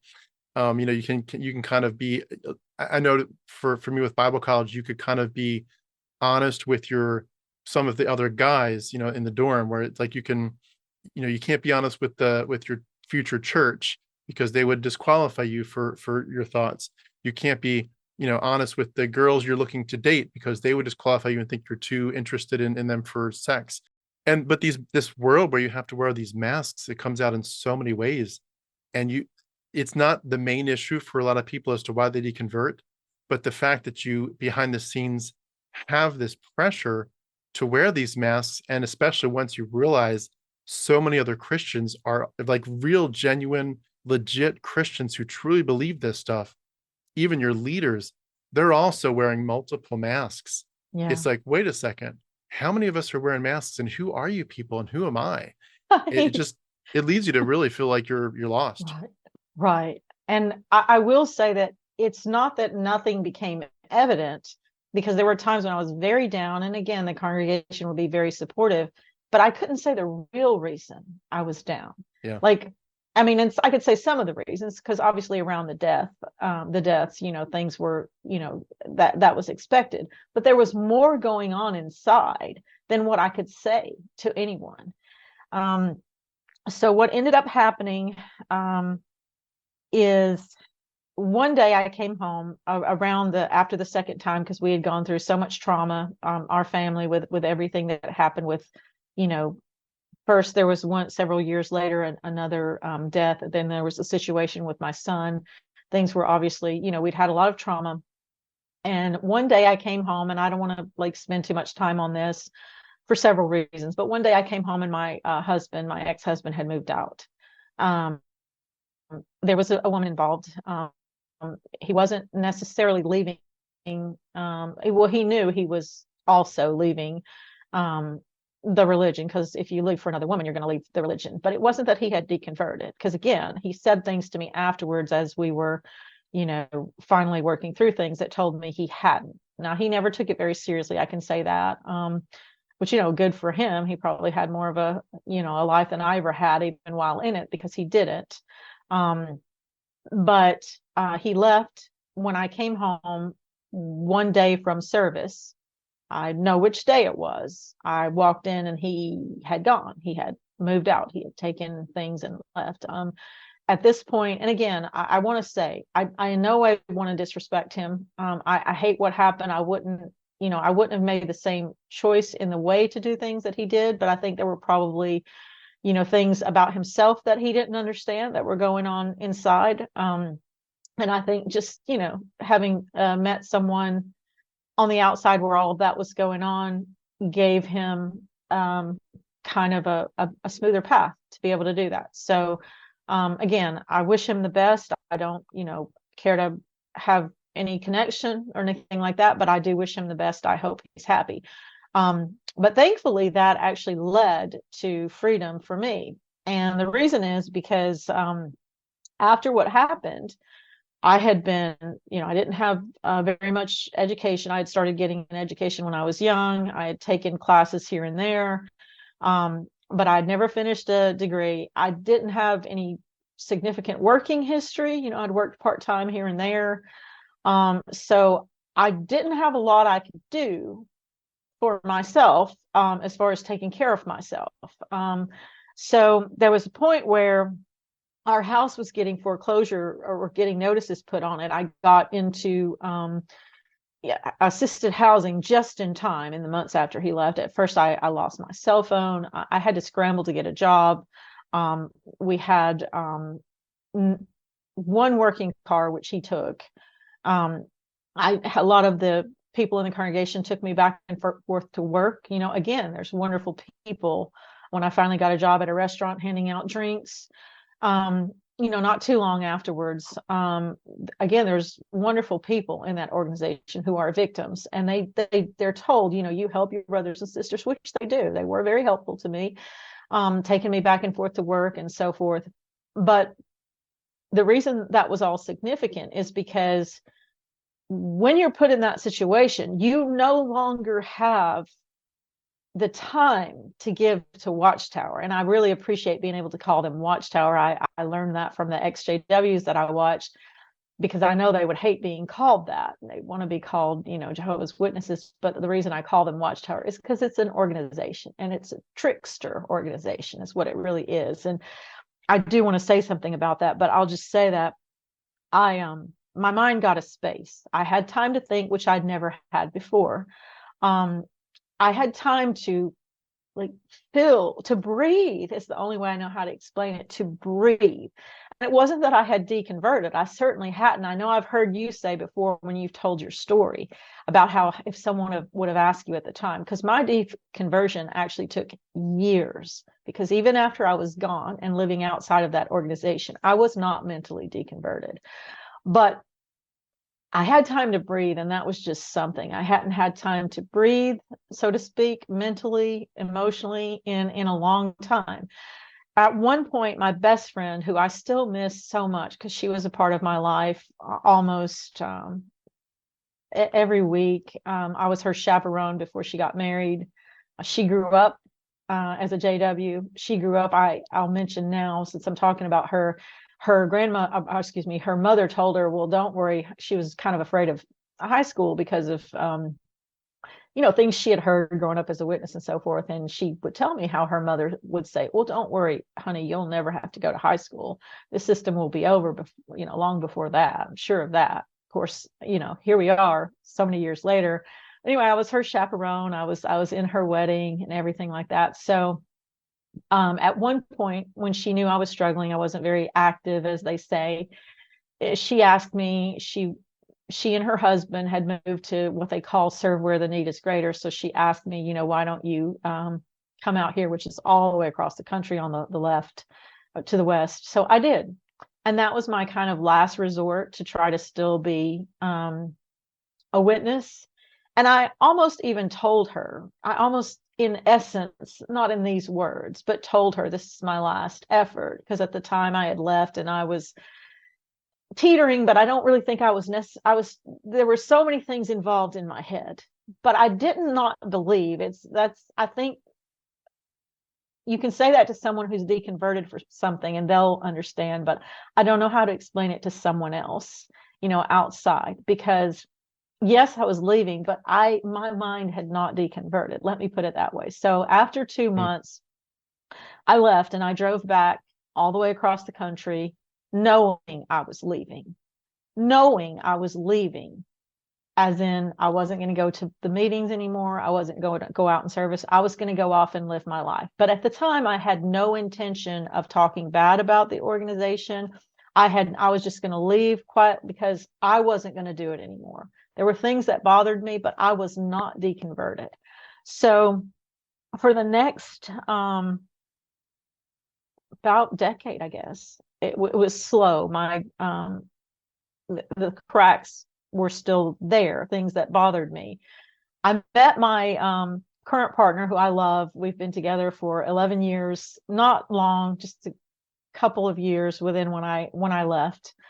I told him I was an ex-JW. I now know, I didn't realize at the time that how much of what that meant he really just didn't understand.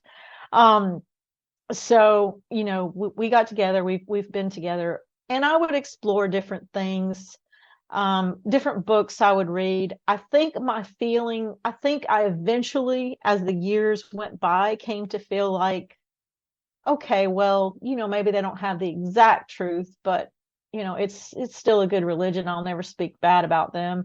And anytime anyone would mention them, I would find myself defending them.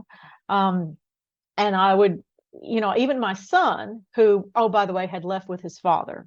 And he told me later, Mom, the reason I left with Dad was because I wanted to do whatever I wanted. And I knew I could. And I knew I wouldn't be able to do that with you. Like, he told me that. And so, which is very honest. But during those years, I didn't realize it was getting weaker and weaker, the beliefs, my willingness. I celebrated Christmas, and I started doing everything that I had never done before. But just to show you that I hadn't deconverted, that it was still inside me, I remember the first time I celebrated a holiday with my mom, which was a big deal to her. I think the first one was a birthday, and we drank a Starbucks together or whatever. And I remember saying to her, now, Mom, if I ever go back, I can't do this anymore. So, I put that out there. So there was something inside of me that thought there was still some possibility that someday I might go back. There was still that. And remembering that, the mind is a funny thing, because I feel like there's certain things you can't really remember what you were thinking at the time. But if you have a signpost, like I have that, then I know, I wasn't completely gone.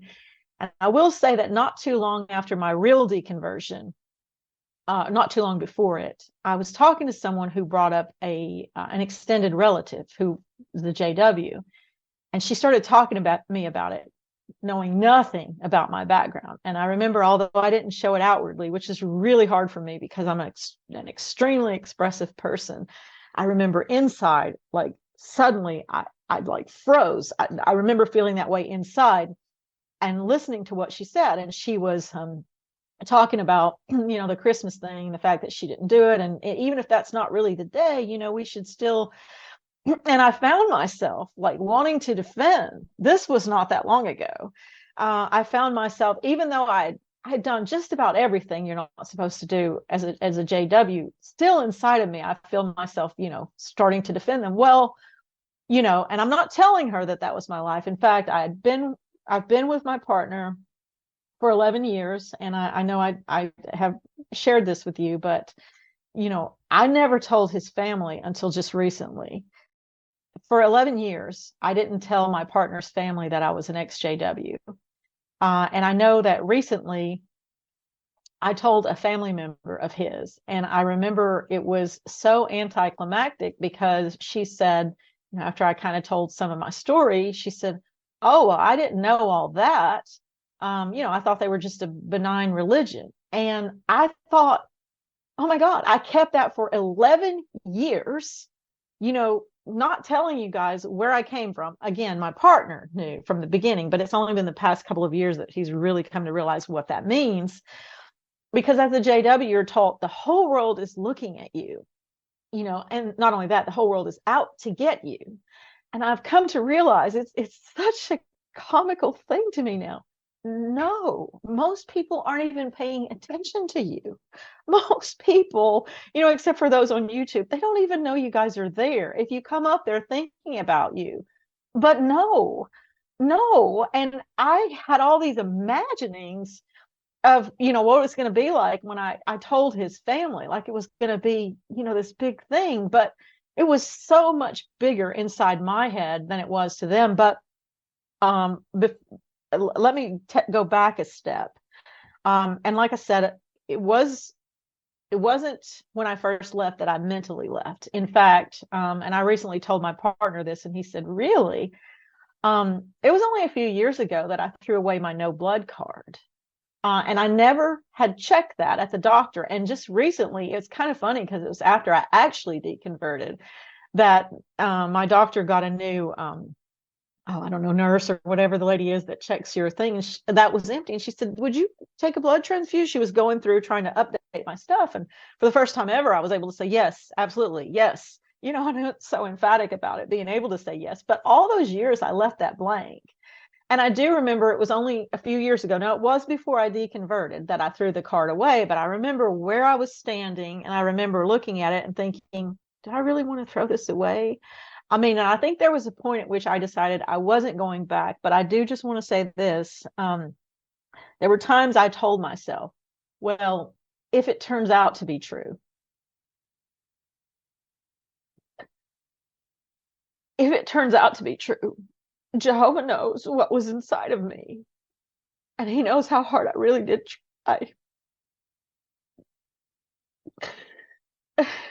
So he really is a God of love.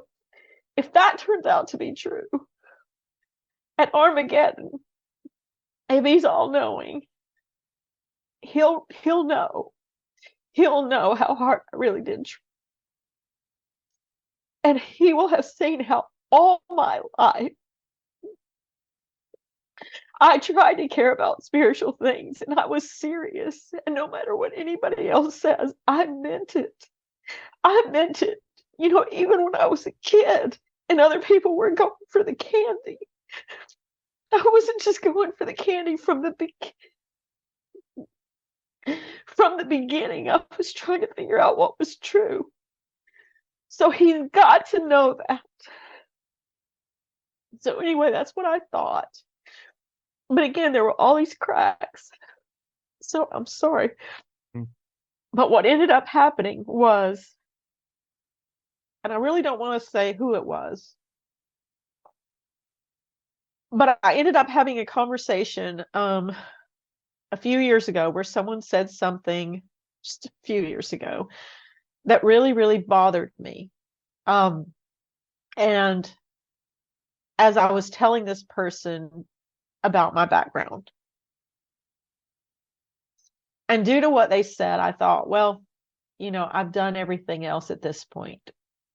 What does it matter if I go ahead and look up the JWs? And I thought, I'll Google them. I wasn't expecting to find anything. I was expecting to end up right back where I was. Well, it's just another possibly just another religion, or maybe they have it closer than anybody else, which is, how I felt, or, something to that effect, but I won't find anything nefarious. I don't know if I agree with everything, but I'm not going to find anything nefarious. And my God, excuse me, weird word there for it, but it's an expression. I was not expecting what I found.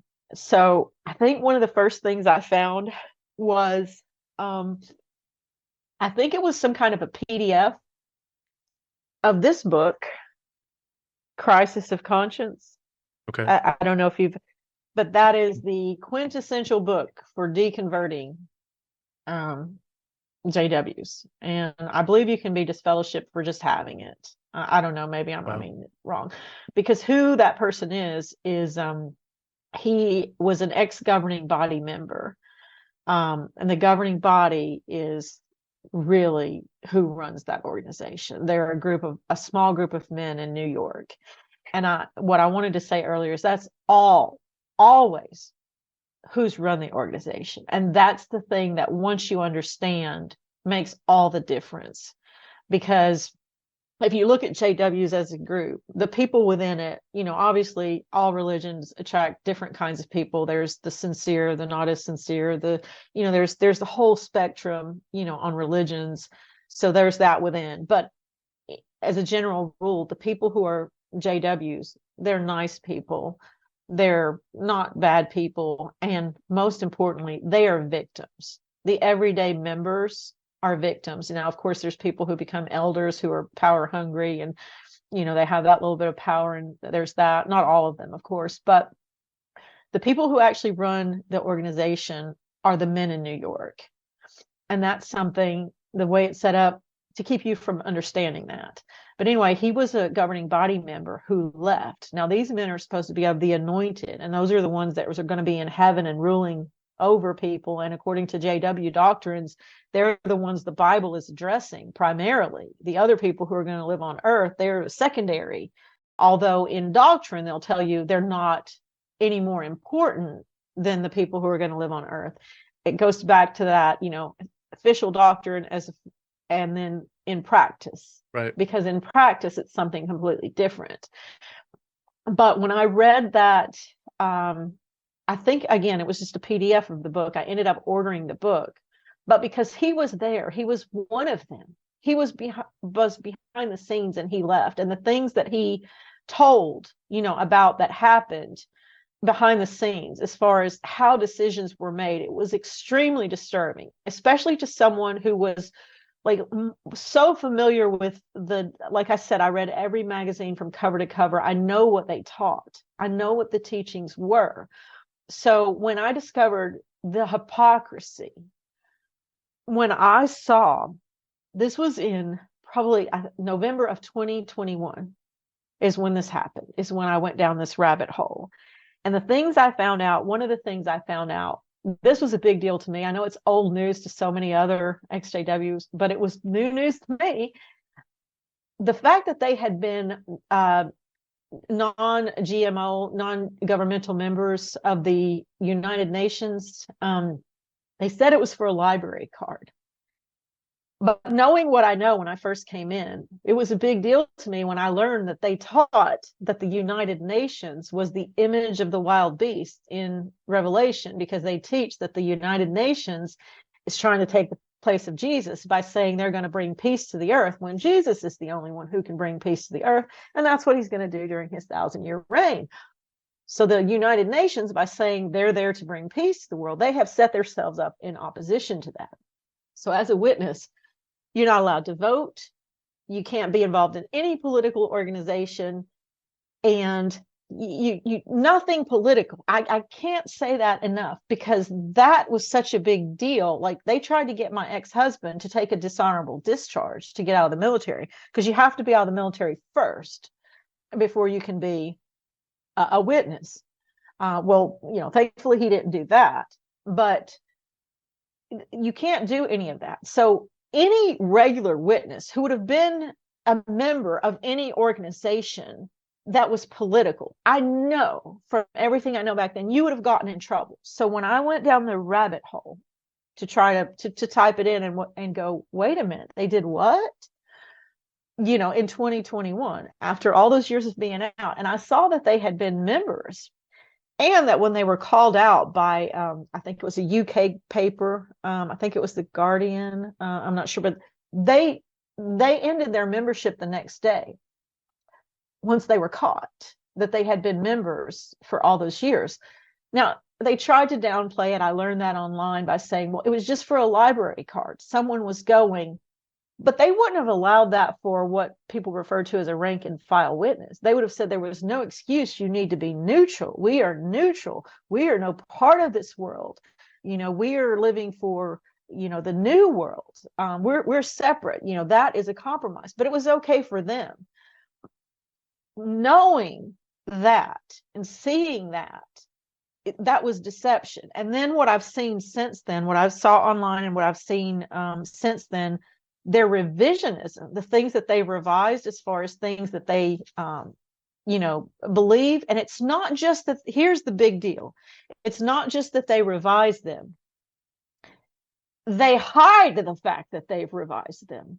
Okay, that's the biggest deal to me of all. I know there's religions like even the Catholic Church who's made revisions. They're usually very public, and again, not that I'm not at this point, I'm not religious at all. So I'm not, saying anything good, bad about any, but I'm just saying as a comparison, the Catholic Church has revised their beliefs, but they're public about it.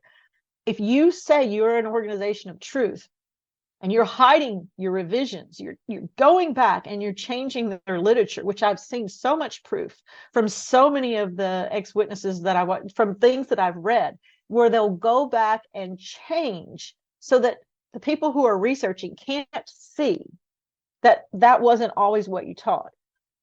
Once I started going down the rabbit hole, the anger just, the deception, once I started discovering deception, again, this wasn't until 2021, I just became infuriated. And I've been dealing with that ever since, because I came to the realization in a few short months, oh my God, I was in a cult for 2 decades of my life. I had no idea that I was. I mean, even I might have thought, I was in a religion that was, very controlling, but maybe they have some things right. But it was like confirmation. No, this was a cult. This was a deceptive cult that was hiding who they really are. And so I came to realize that, well, not too long before, actually it was afterwards. My son said to me, I'm thinking about, he still had a lot of belief in it. He had actually expressed to me, Mom, I think they're still probably closest to anything that I know. And because of some problems, some very serious problems that he's had, at one point he told me, I think I might go back. And I had said to my partner, well, I don't know if I should tell him, because, maybe he needs the structure for his life to help get himself on track. And that was when it was very new to me at the time. And, he was like me in that I don't think he believed hook, line, and sinker at that point, but he still saw value in it. Well, anyway, as I went more and more, as time progressed, I decided to tell him, and so I did. And now he and I talk about it all the time. For the first time in our entire life, we're closer than we've ever been. And he says he feels like he's just like getting to know me. One of the things he said to me, now that he understands, now that he also has the block out of the front of his face, because for so long he blamed me for, which, obviously I played a part in that. I raised him in a cult, and I have apologized to him, which he said was very important to him, for raising him in a cult. But one of the things that was a mental block that he couldn't see before, that he sees now, is he always thought, well, you were an extreme mother in the organization. You were an extremist, But he said to me recently, now I understand, you were just doing what you were told to do. You were actually doing, because I tried to tell him, well, I was just doing, what I thought was right at the time. And for some time, I still believed that was right. but there might have been other parents that weren't as strict, you know. But like I said, I was very serious about it. I was taking everything very seriously that they said do and don't do. So I think for the first time ever, he realizes, no, you were just following very strictly what you're being told to do. Whereas before he thought you were doing this, you know, because I saw other parents not being as strict as you were doing this. And now he realizes, yeah, I was stricter, but that's because I was like trying to be like doing exactly what, I mean, I was trying to do it fully. I think that's the word I might have been groping for. I was trying to do it fully. And Mm. it's interesting how now, you know, we have such a better relationship than we ever did before. And, you know, we talk about it. One of the things I remember that when I was in the organization that they would do, which I know I noticed it at the time, but I didn't notice it in a way enough that I could that I could get beyond the block. They would always talk about the most dangerous thing in the world were apostates, and how they would spread lies, but they would never say what the lies were. And I do remember always thinking, you know, somewhere in my mind, I wonder what they're saying, you know, that are lies and how dangerous they were. And now I understand it's because they are the people who've left and they're telling you, they're exposing this organization. That's why they're dangerous. They're not dangerous to me. They're dangerous to you guys. They're dangerous to the Watchtower organization. Mm. And that's why they're, you know, that's why that is the worst thing you could do. And that was why that was the final thing I did that opened my mind. And it's very hard to explain to people because, again, I had left, I was living my own life. And the hardest thing to explain to people is that I'm a different person. Like it's less than 2 years ago. My life on the outside hasn't changed all that much. I mean, somewhat. I do notice that I've opened myself up more to people and to life. And I think that's because my mind is so much freer. I'm willing to go out and to meet people more, just, you know, because my life hasn't changed that much on the outside. But on the inside, this is a whole new world in here. Since 2021, my mind is free for the first time in decades. And I will tell you, Tim, that the thing that I'm the angriest about, you mentioned earlier about the free labor. That's one of the things that I'm the angriest about, the useless free labor. There's two things I'm very angry about. That's one of them. And there's something I've learned from looking at ex-JW YouTubers that is very crafty that organization does. They will talk about what they do, an organization does, that's good. And some of the things, you know, are good, like helping people rebuild after hurricanes and things like that. They do it primarily for witnesses, and then other people afterwards. But it's not the organization that's doing that. It's the rank and file witnesses. It's the victims that are doing all the work. So they will present to the victims, look at all, you know, this organization does. No, the organization doesn't do that. Its victims are the ones working. The victims, the people who don't know how they're being manipulated from the top, they're doing the work, and then the organization is taking the credit. And I've seen so many videos about how, you know, they encourage people to live in poverty.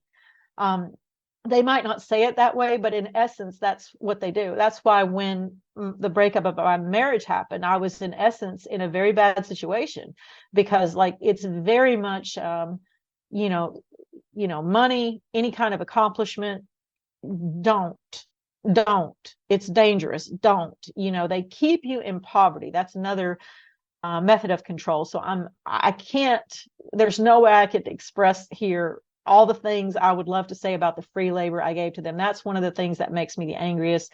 Another thing that makes me very angry is as far as my family. It's hard to explain to people that it's not like I was ever, you know, completely away from my family, that I didn't see them during all those years, but there's an alienation between you. There's a certain amount of like emotional distance that's put between you, certainly between me and my sister, who I was very close to beforehand. Now she, I believe, is agnostic or atheist, one or the other. I know her husband is a very strong atheist.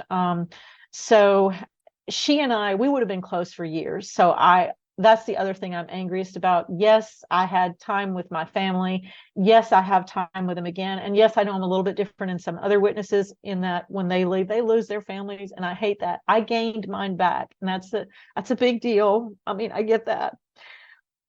But I'm never going to get those years back. I'm never going to get the years back. Yeah, we can go from now, but there's years of holidays, of times together, of building, investing in your relationship. I can never get those years back. Those were the stolen years. I'm very happy to have them back, but that was taken from me. And yeah, I know I was a young adult, but if not for the deception, it couldn't have been done. Because I'll just say one other thing. There was a time during when I was a witness when someone mentioned the 1975 thing. And I remember thinking, if that's true, there's going to be a problem. That was one of the things. What happened in 1975? Well, they basically, in essence, thought the world that Armageddon was coming. Okay. They were very careful about what they wrote, but I do remember it coming up. Obviously I was 5 in 75, so it was well before I was a witness. But I do remember thinking, and later on being told, that's a lie. That's just something that people have, people grabbed on to what the organization said and ran with it. Well, I've since learned that's not true at all. They very much led people to believe that, but that goes back to so much of their revisionism of things that they go back and change. Anyway, there's so much more I could say about that. But again, there were things during when I was in that, like looking back now, I know, like even when I came in, there's so much deception. Like if you choose something fully, knowing what it is, that's one thing. I think that's the thing I was trying to say as far as when I said, I was a young adult and I was studying. But one, there's a very systematic method of shutting your brain down. And two, there's deception. So if someone chooses something, knowing fully what they are, that's one thing. But the Watchtower organization makes sure you can't do that. You can never join them knowing who they are. And hey, if you do, that fine. But I didn't. And I don't think most people are either born into it, and so they grow up being not allowed to look at anything outside, or like myself, you're in a very vulnerable situation, state in your life, period, when they can get you. I think it would be very hard to do today with YouTube. I think my sister has even said, I've always said, she said, if you weren't in another country and isolated, that this wouldn't have happened. This couldn't have happened. She and I are very close again, and we we talk again very openly, thank goodness now. But I think I'm mad also about the deception, and that's where I am now. I'm actually writing a book. I go to a writing group usually on Saturdays. I didn't go yesterday because I knew we were doing this today, and it would have been too much. But where I'm writing a book about the factors that I think caused this, because that's 2 decades of my life just gone. And I don't mind saying I'll be 54 in just a couple of months. So where I am now, I'm trying to balance what I can do with the rest of my life. I know sometimes people will say, very positive things, which I'm all about positivity. Oh, you can do anything. Oh, it doesn't matter. Well, I'm all about positivity, but I'm not about like blind positivity. So I recognize that there's things that, yes, I can still do, but there's things I would have been able to do that I can't now. That's just facts. I'm happy with my life. I got my first associate's degree in 2022. I'm working on my bachelor's degree. I don't know if we said that at the beginning, but so those are things that, I can do so much. Obviously I can't give I don't know how much further I'd go after that, because again, I'm about to be 54. So I'm trying to balance what I'm going to do for the rest of my life. Because time looks a lot different when you're my age than it did when I was 20. And that's just reality. Can I ask you about at this stage, yeah. were you, with your deconversion from being a JW, there's a lot of people that I've come across over the years, and especially my time as a Christian, as a young person, especially, where they left the JWs, they acknowledged they're a cult, but their next step was to come into evangelical Christianity. It sounds like you did not end up, even though you even had that exposure as a young child to the Baptist environment, that you didn't have any temptation to go back into that.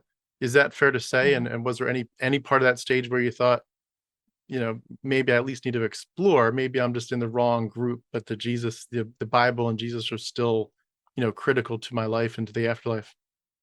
I didn't necessarily think, no, I didn't think of going back into the Christian religion just because of all the experience, probably the negative experience. Oh, yeah, I'm very glad you said that, because you reminded me of a couple of things that I meant to say. When I was searching for someone to tell about my father, I will never forget this. And again, I know this was just one person, so it doesn't, this in itself doesn't, it's just what someone did. But when I was searching for someone to tell about my father, my worst fear that I was going to tell someone and they were going to I was still going to have to stay with him after I told him, because I was very afraid of him. He was a very, very dangerous man. I remember trying to tell a lady on the church bus, and I remember asking her, I said, well, what if you're, because obey your parents, we were taught that. I said, no, you're supposed to obey your parents, but what if they tell you to do something wrong? And I'll never forget, she said, oh, honey, I don't think God would ever let that happen.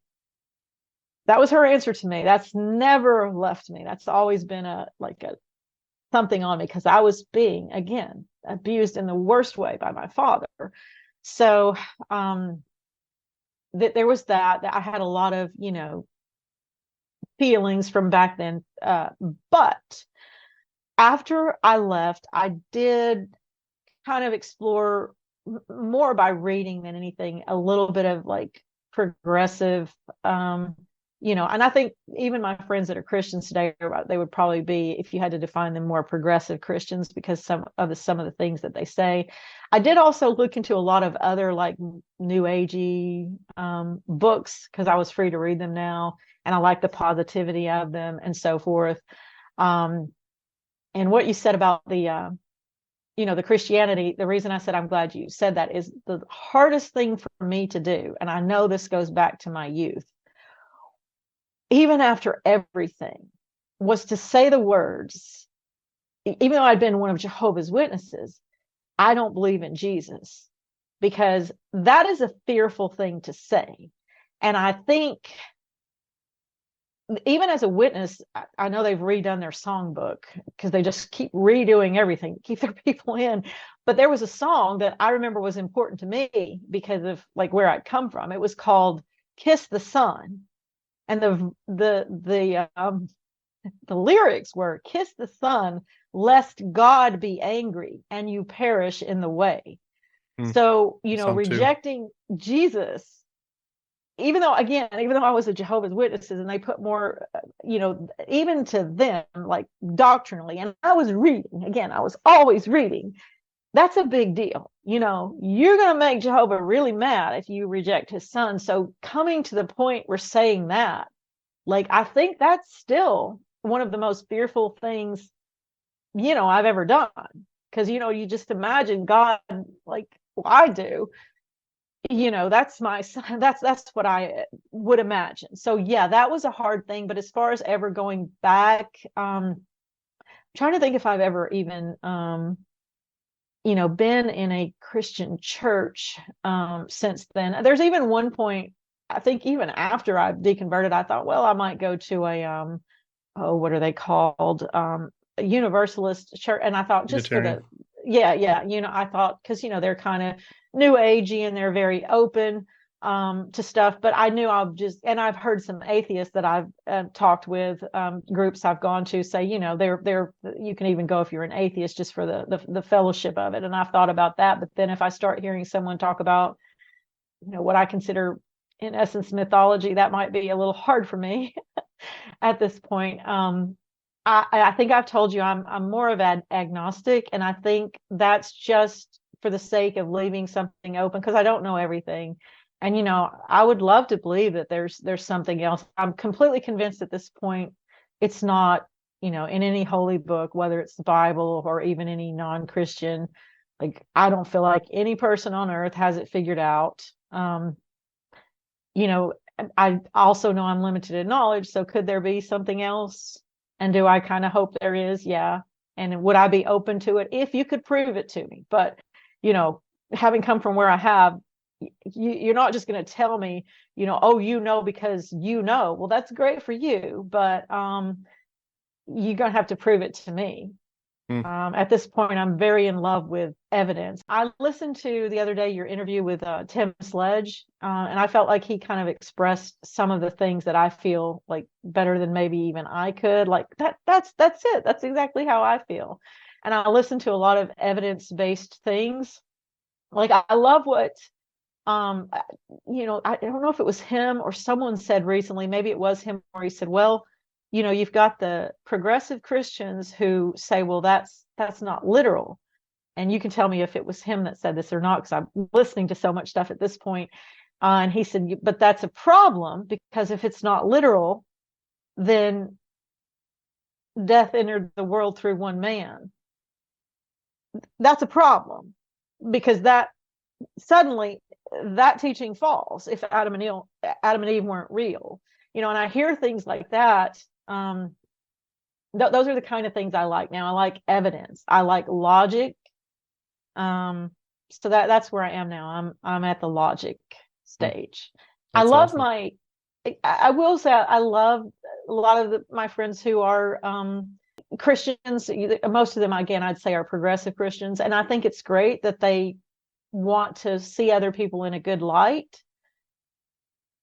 However, like, I do wonder, are they actually reading like what it actually says? Because that's not the way it presents us. We're all deserving of death, good for nothing sinners.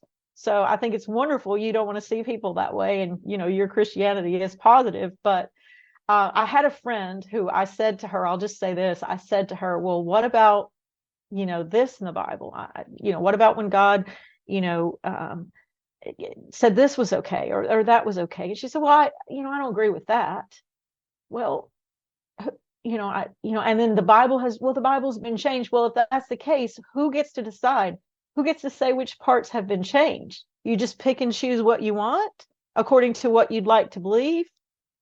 It's a strong parallel to the JW leadership, like you're saying. They alter things and then they try to hide it. Well, Yep. we know that that same exact thing happened with the Bible itself on Yeah. endless levels, both in terms of the original authors, but also the church history of church history, how it's been.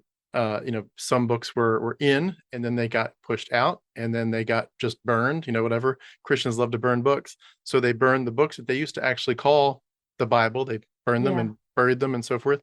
But we know enough to know that some of those were originally there, and then they kind of changed, as we both know, some of the wordings, and things were added and things were taken out. And it's the same, just like you learned about how the JW leadership works. It's basically the same storyline with the Bible itself as a whole. And again, once you figure some of this stuff out, it just it takes a while, like you're saying. You did a good job of just kind of saying there's so many stages and layers to this, and you're peeling back the layers of the onion, and you're thinking on it, and then you're kind of sitting back saying, maybe it'll work out, maybe I'll figure it out someday, maybe I just need to learn more things. But as you learn more, you're like, no, the more that I learn, the less this makes sense, the less this sounds like it's divine, the more this just sounds like a bunch of people trying to figure stuff out. And it sounds like a bunch of men trying to keep power. It sounds like a bunch Yeah. of people trying to say, don't look behind the curtain. The wizard That's is, exactly what that's it not the is. wizard. Leave the curtain alone. It's like, no, I can see you moving the dials. You're the wizard, and there's no real wizard. And once you Right. see it, the cat's out of the bag, as they say. It's just impossible to really switch back and try to have that blind faith, as they say, the faith of a child. You realize your driving force of have the faith of a child is basically saying, check your brain at the door, and I will no longer tolerate that mentality. Yeah. And you realize it's been a prison for you. The faith of a child has kept you in prison and stolen years of your life, as you pointed out so well. I did want to ask too, with your book that you mentioned, is your book just an effort to kind of tell some of these stories, but in more detail, or what would you say your ultimate goal is with the book when you start to get closer to publishing it? Well, it's definitely that. It's definitely therapeutic for me. Because I've thought to myself, I'm not a particularly stupid person. So the reason I mention that is I think, sometimes people will say, well, how could someone join a cult?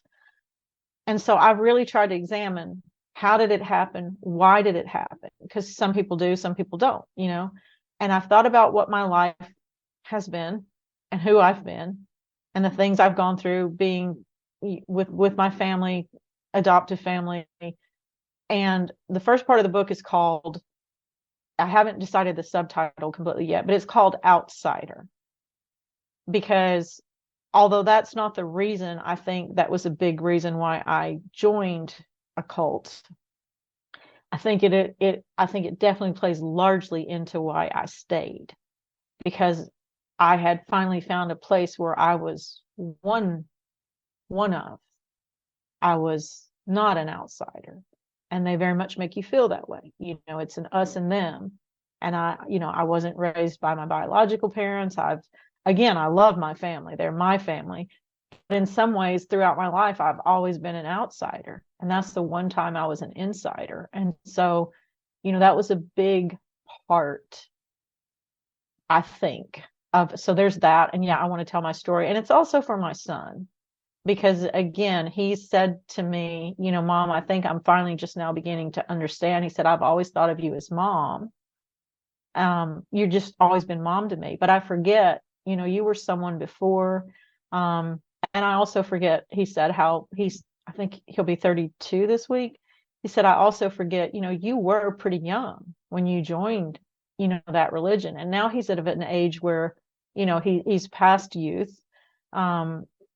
So he's at an age where he's more, more logical, more of a critical thinker, more of that ability. And so I want him to know what happened. So it's partially for him, it's partially therapeutic, and it's partially, I feel like, also the way for me to tell my story, which is so much different than a lot of ex-JWs that I see, which I love. They've been a big part of my waking up process. I can't thank all of them that I've watched enough. I love them so much.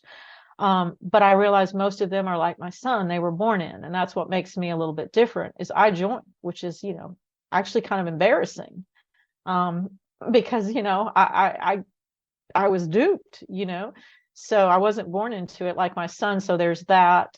I want to tell that story because it's a little bit different. And I feel like for my generation, maybe a book is, a better way to go. I don't know if anybody will want to read it, but even if they don't, it's very important to me that I'm going to write the book, that I'm going to tell the story. I just want to say one other thing that I forgot to say, because this is, if it's okay, because this is one thing that's very important for me to say, because I want anybody who can to hear this. I don't remember when exactly it happened, but Jehovah's Witnesses, their name is very important to them. And you were mentioning a few minutes ago the Bible and how, the different things it's gone through and the things that's been kept out. They're called Jehovah's Witnesses.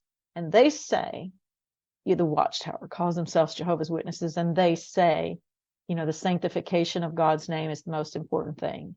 But they have an article about God's name, in essence, admitting that they know that that's not probably the way to pronounce the name. It's probably closer to Yahweh.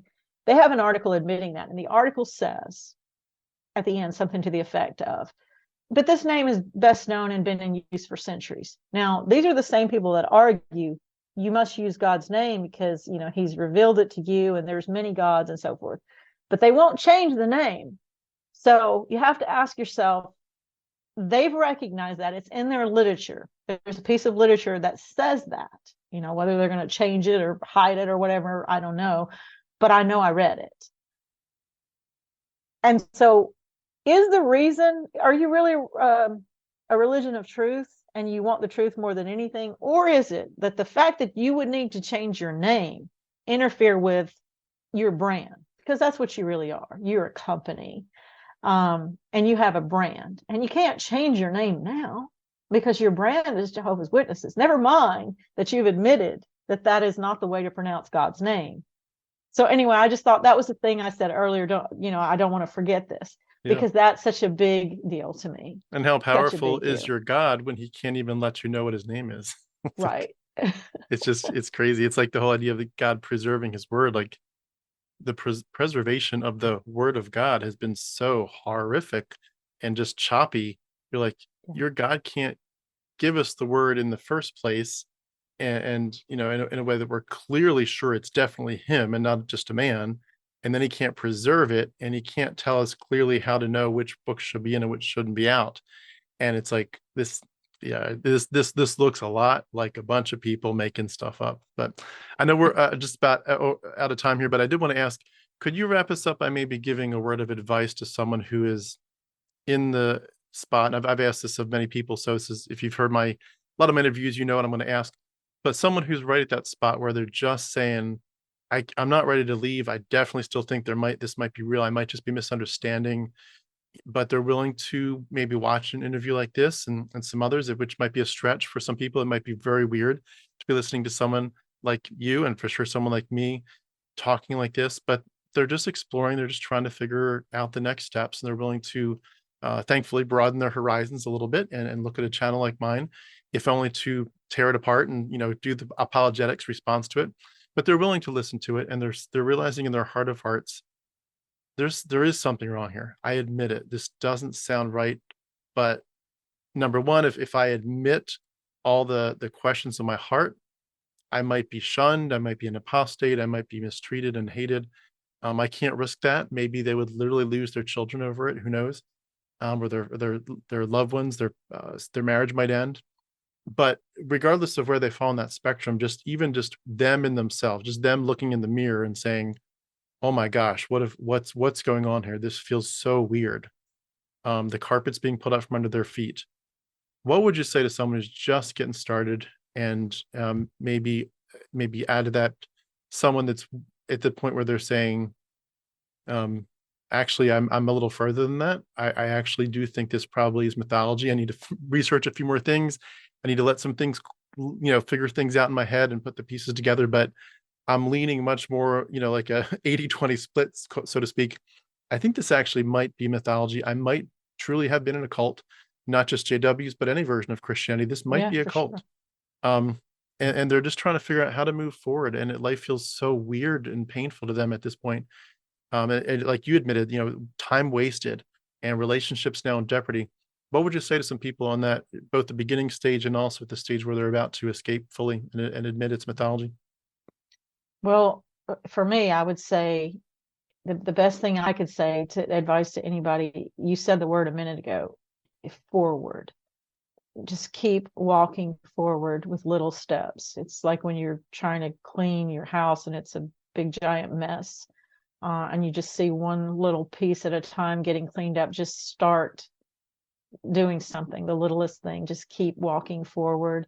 And of course, I know it's different for each religion, but for a JW, I will say that if they're already watching your channel, that's a big deal in itself for them. Now, I will say, interestingly enough, they might be more likely to be watching your channel first if they're still in than they might be to watch. They might say, okay, well, I can entertain an atheist because I can debunk him, but I can't entertain an ex-JW because they're an apostate. That's like going all the way to Satan. Of course, if they say that it's going to be an interview with someone who's an ex-JW, they might then also turn it off.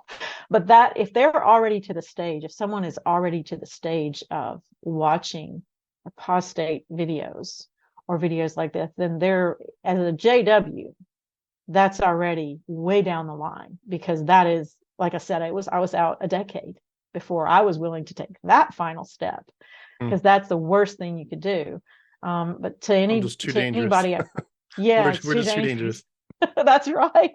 I would say just keep walking forward. And if you think God is real, and if you're sincere, and if your questions are real, and He's a loving God, then keep moving forward, because He'll know you're sincere. I mean, obviously, I'm saying that from the standpoint of you, because I don't believe, that He's there. But I'm just saying, you know, if you're sincere, you know it. And if you believe God is all knowing, then you believe He knows you're sincere. So it's not like you're out here trying to find out for the wrong reasons. You know your heart. So trust that if God is real to you, that he knows your reasoning, and just keep moving forward. And if you end up in your religion and you entertained the outside and you decided to stay, but I mean, if it's not real, then you'll know and you can keep moving forward. I don't know if I expressed that very well, but all I can say is keep moving forward, baby steps. Just keep walking forward. Don't I feel like the worst thing you could do is shut yourself off. And I can't, especially for a JW, because there are those who have the ex-JWs call it waking up. There are those, I've seen interviews where they know it's not true anymore, and they're still in simply for their families. I can't tell someone not to do that. It's nice if you're awake though, and it's because then you can still at least have some measure of your life, over here on this side.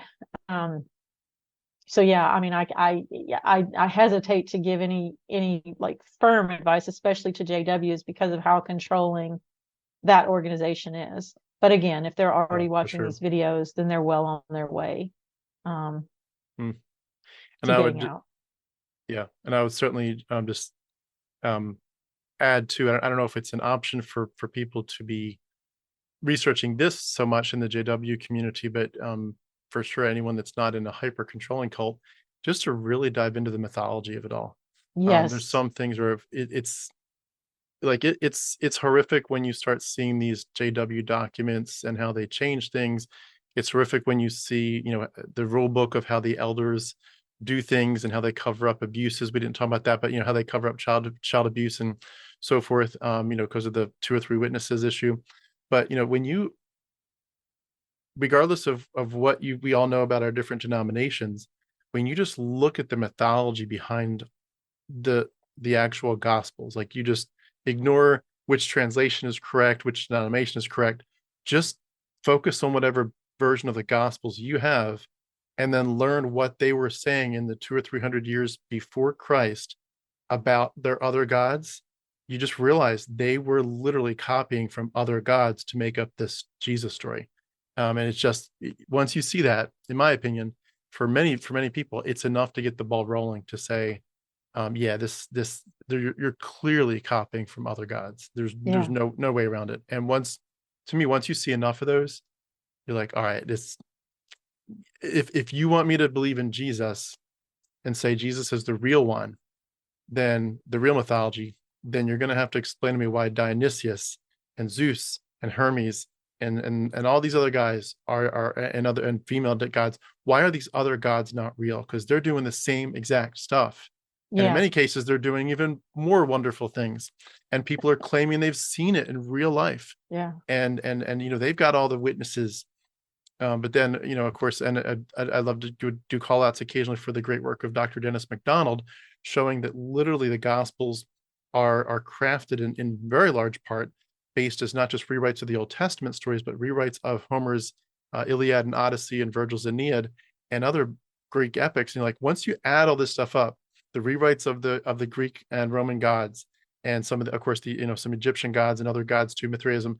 Once you realize some of the stuff is being rewritten from the gods, you realize it's being rewritten from Greek epics, from the Old Testament rewrites, where they're just, Jesus is the new Adam, Jesus is the new David, Jesus is the new Moses, he's the new Israel. Yeah. You're like, okay, you guys are just taking old stories and rewriting them, and it's just like, this is a play. This is a new play that's based on old plays. That's all this ever was. And once you see not just a few, but you see dozens and even hundreds of them, it's hard to read the Bible anymore without thinking of those things. You see Jesus turns water into wine, you're instantly, just instinctively thinking Dionysius, and so forth and so on. And so those are some things that I would just add to it, because I don't know which religions would let you investigate other mythologies, but maybe if you can't, I would just say, if for people that can't look at XJW stuff, but maybe you're allowed to, in even just a pure intellectual sense, I'm just curious about ancient Greek mythology. You learn enough about it, that will deconvert you too. So That's a great point, Tim, because they're always talking about I'm glad you said that. They're always their leadership, or at least when I was in, it looks like a completely different religion now, but their leadership is always pointing to, this is mythology. So maybe they could do that. Maybe they could look at mythology, because, they like to tell people, hey, look at this. This is how Christmas developed. So maybe start there.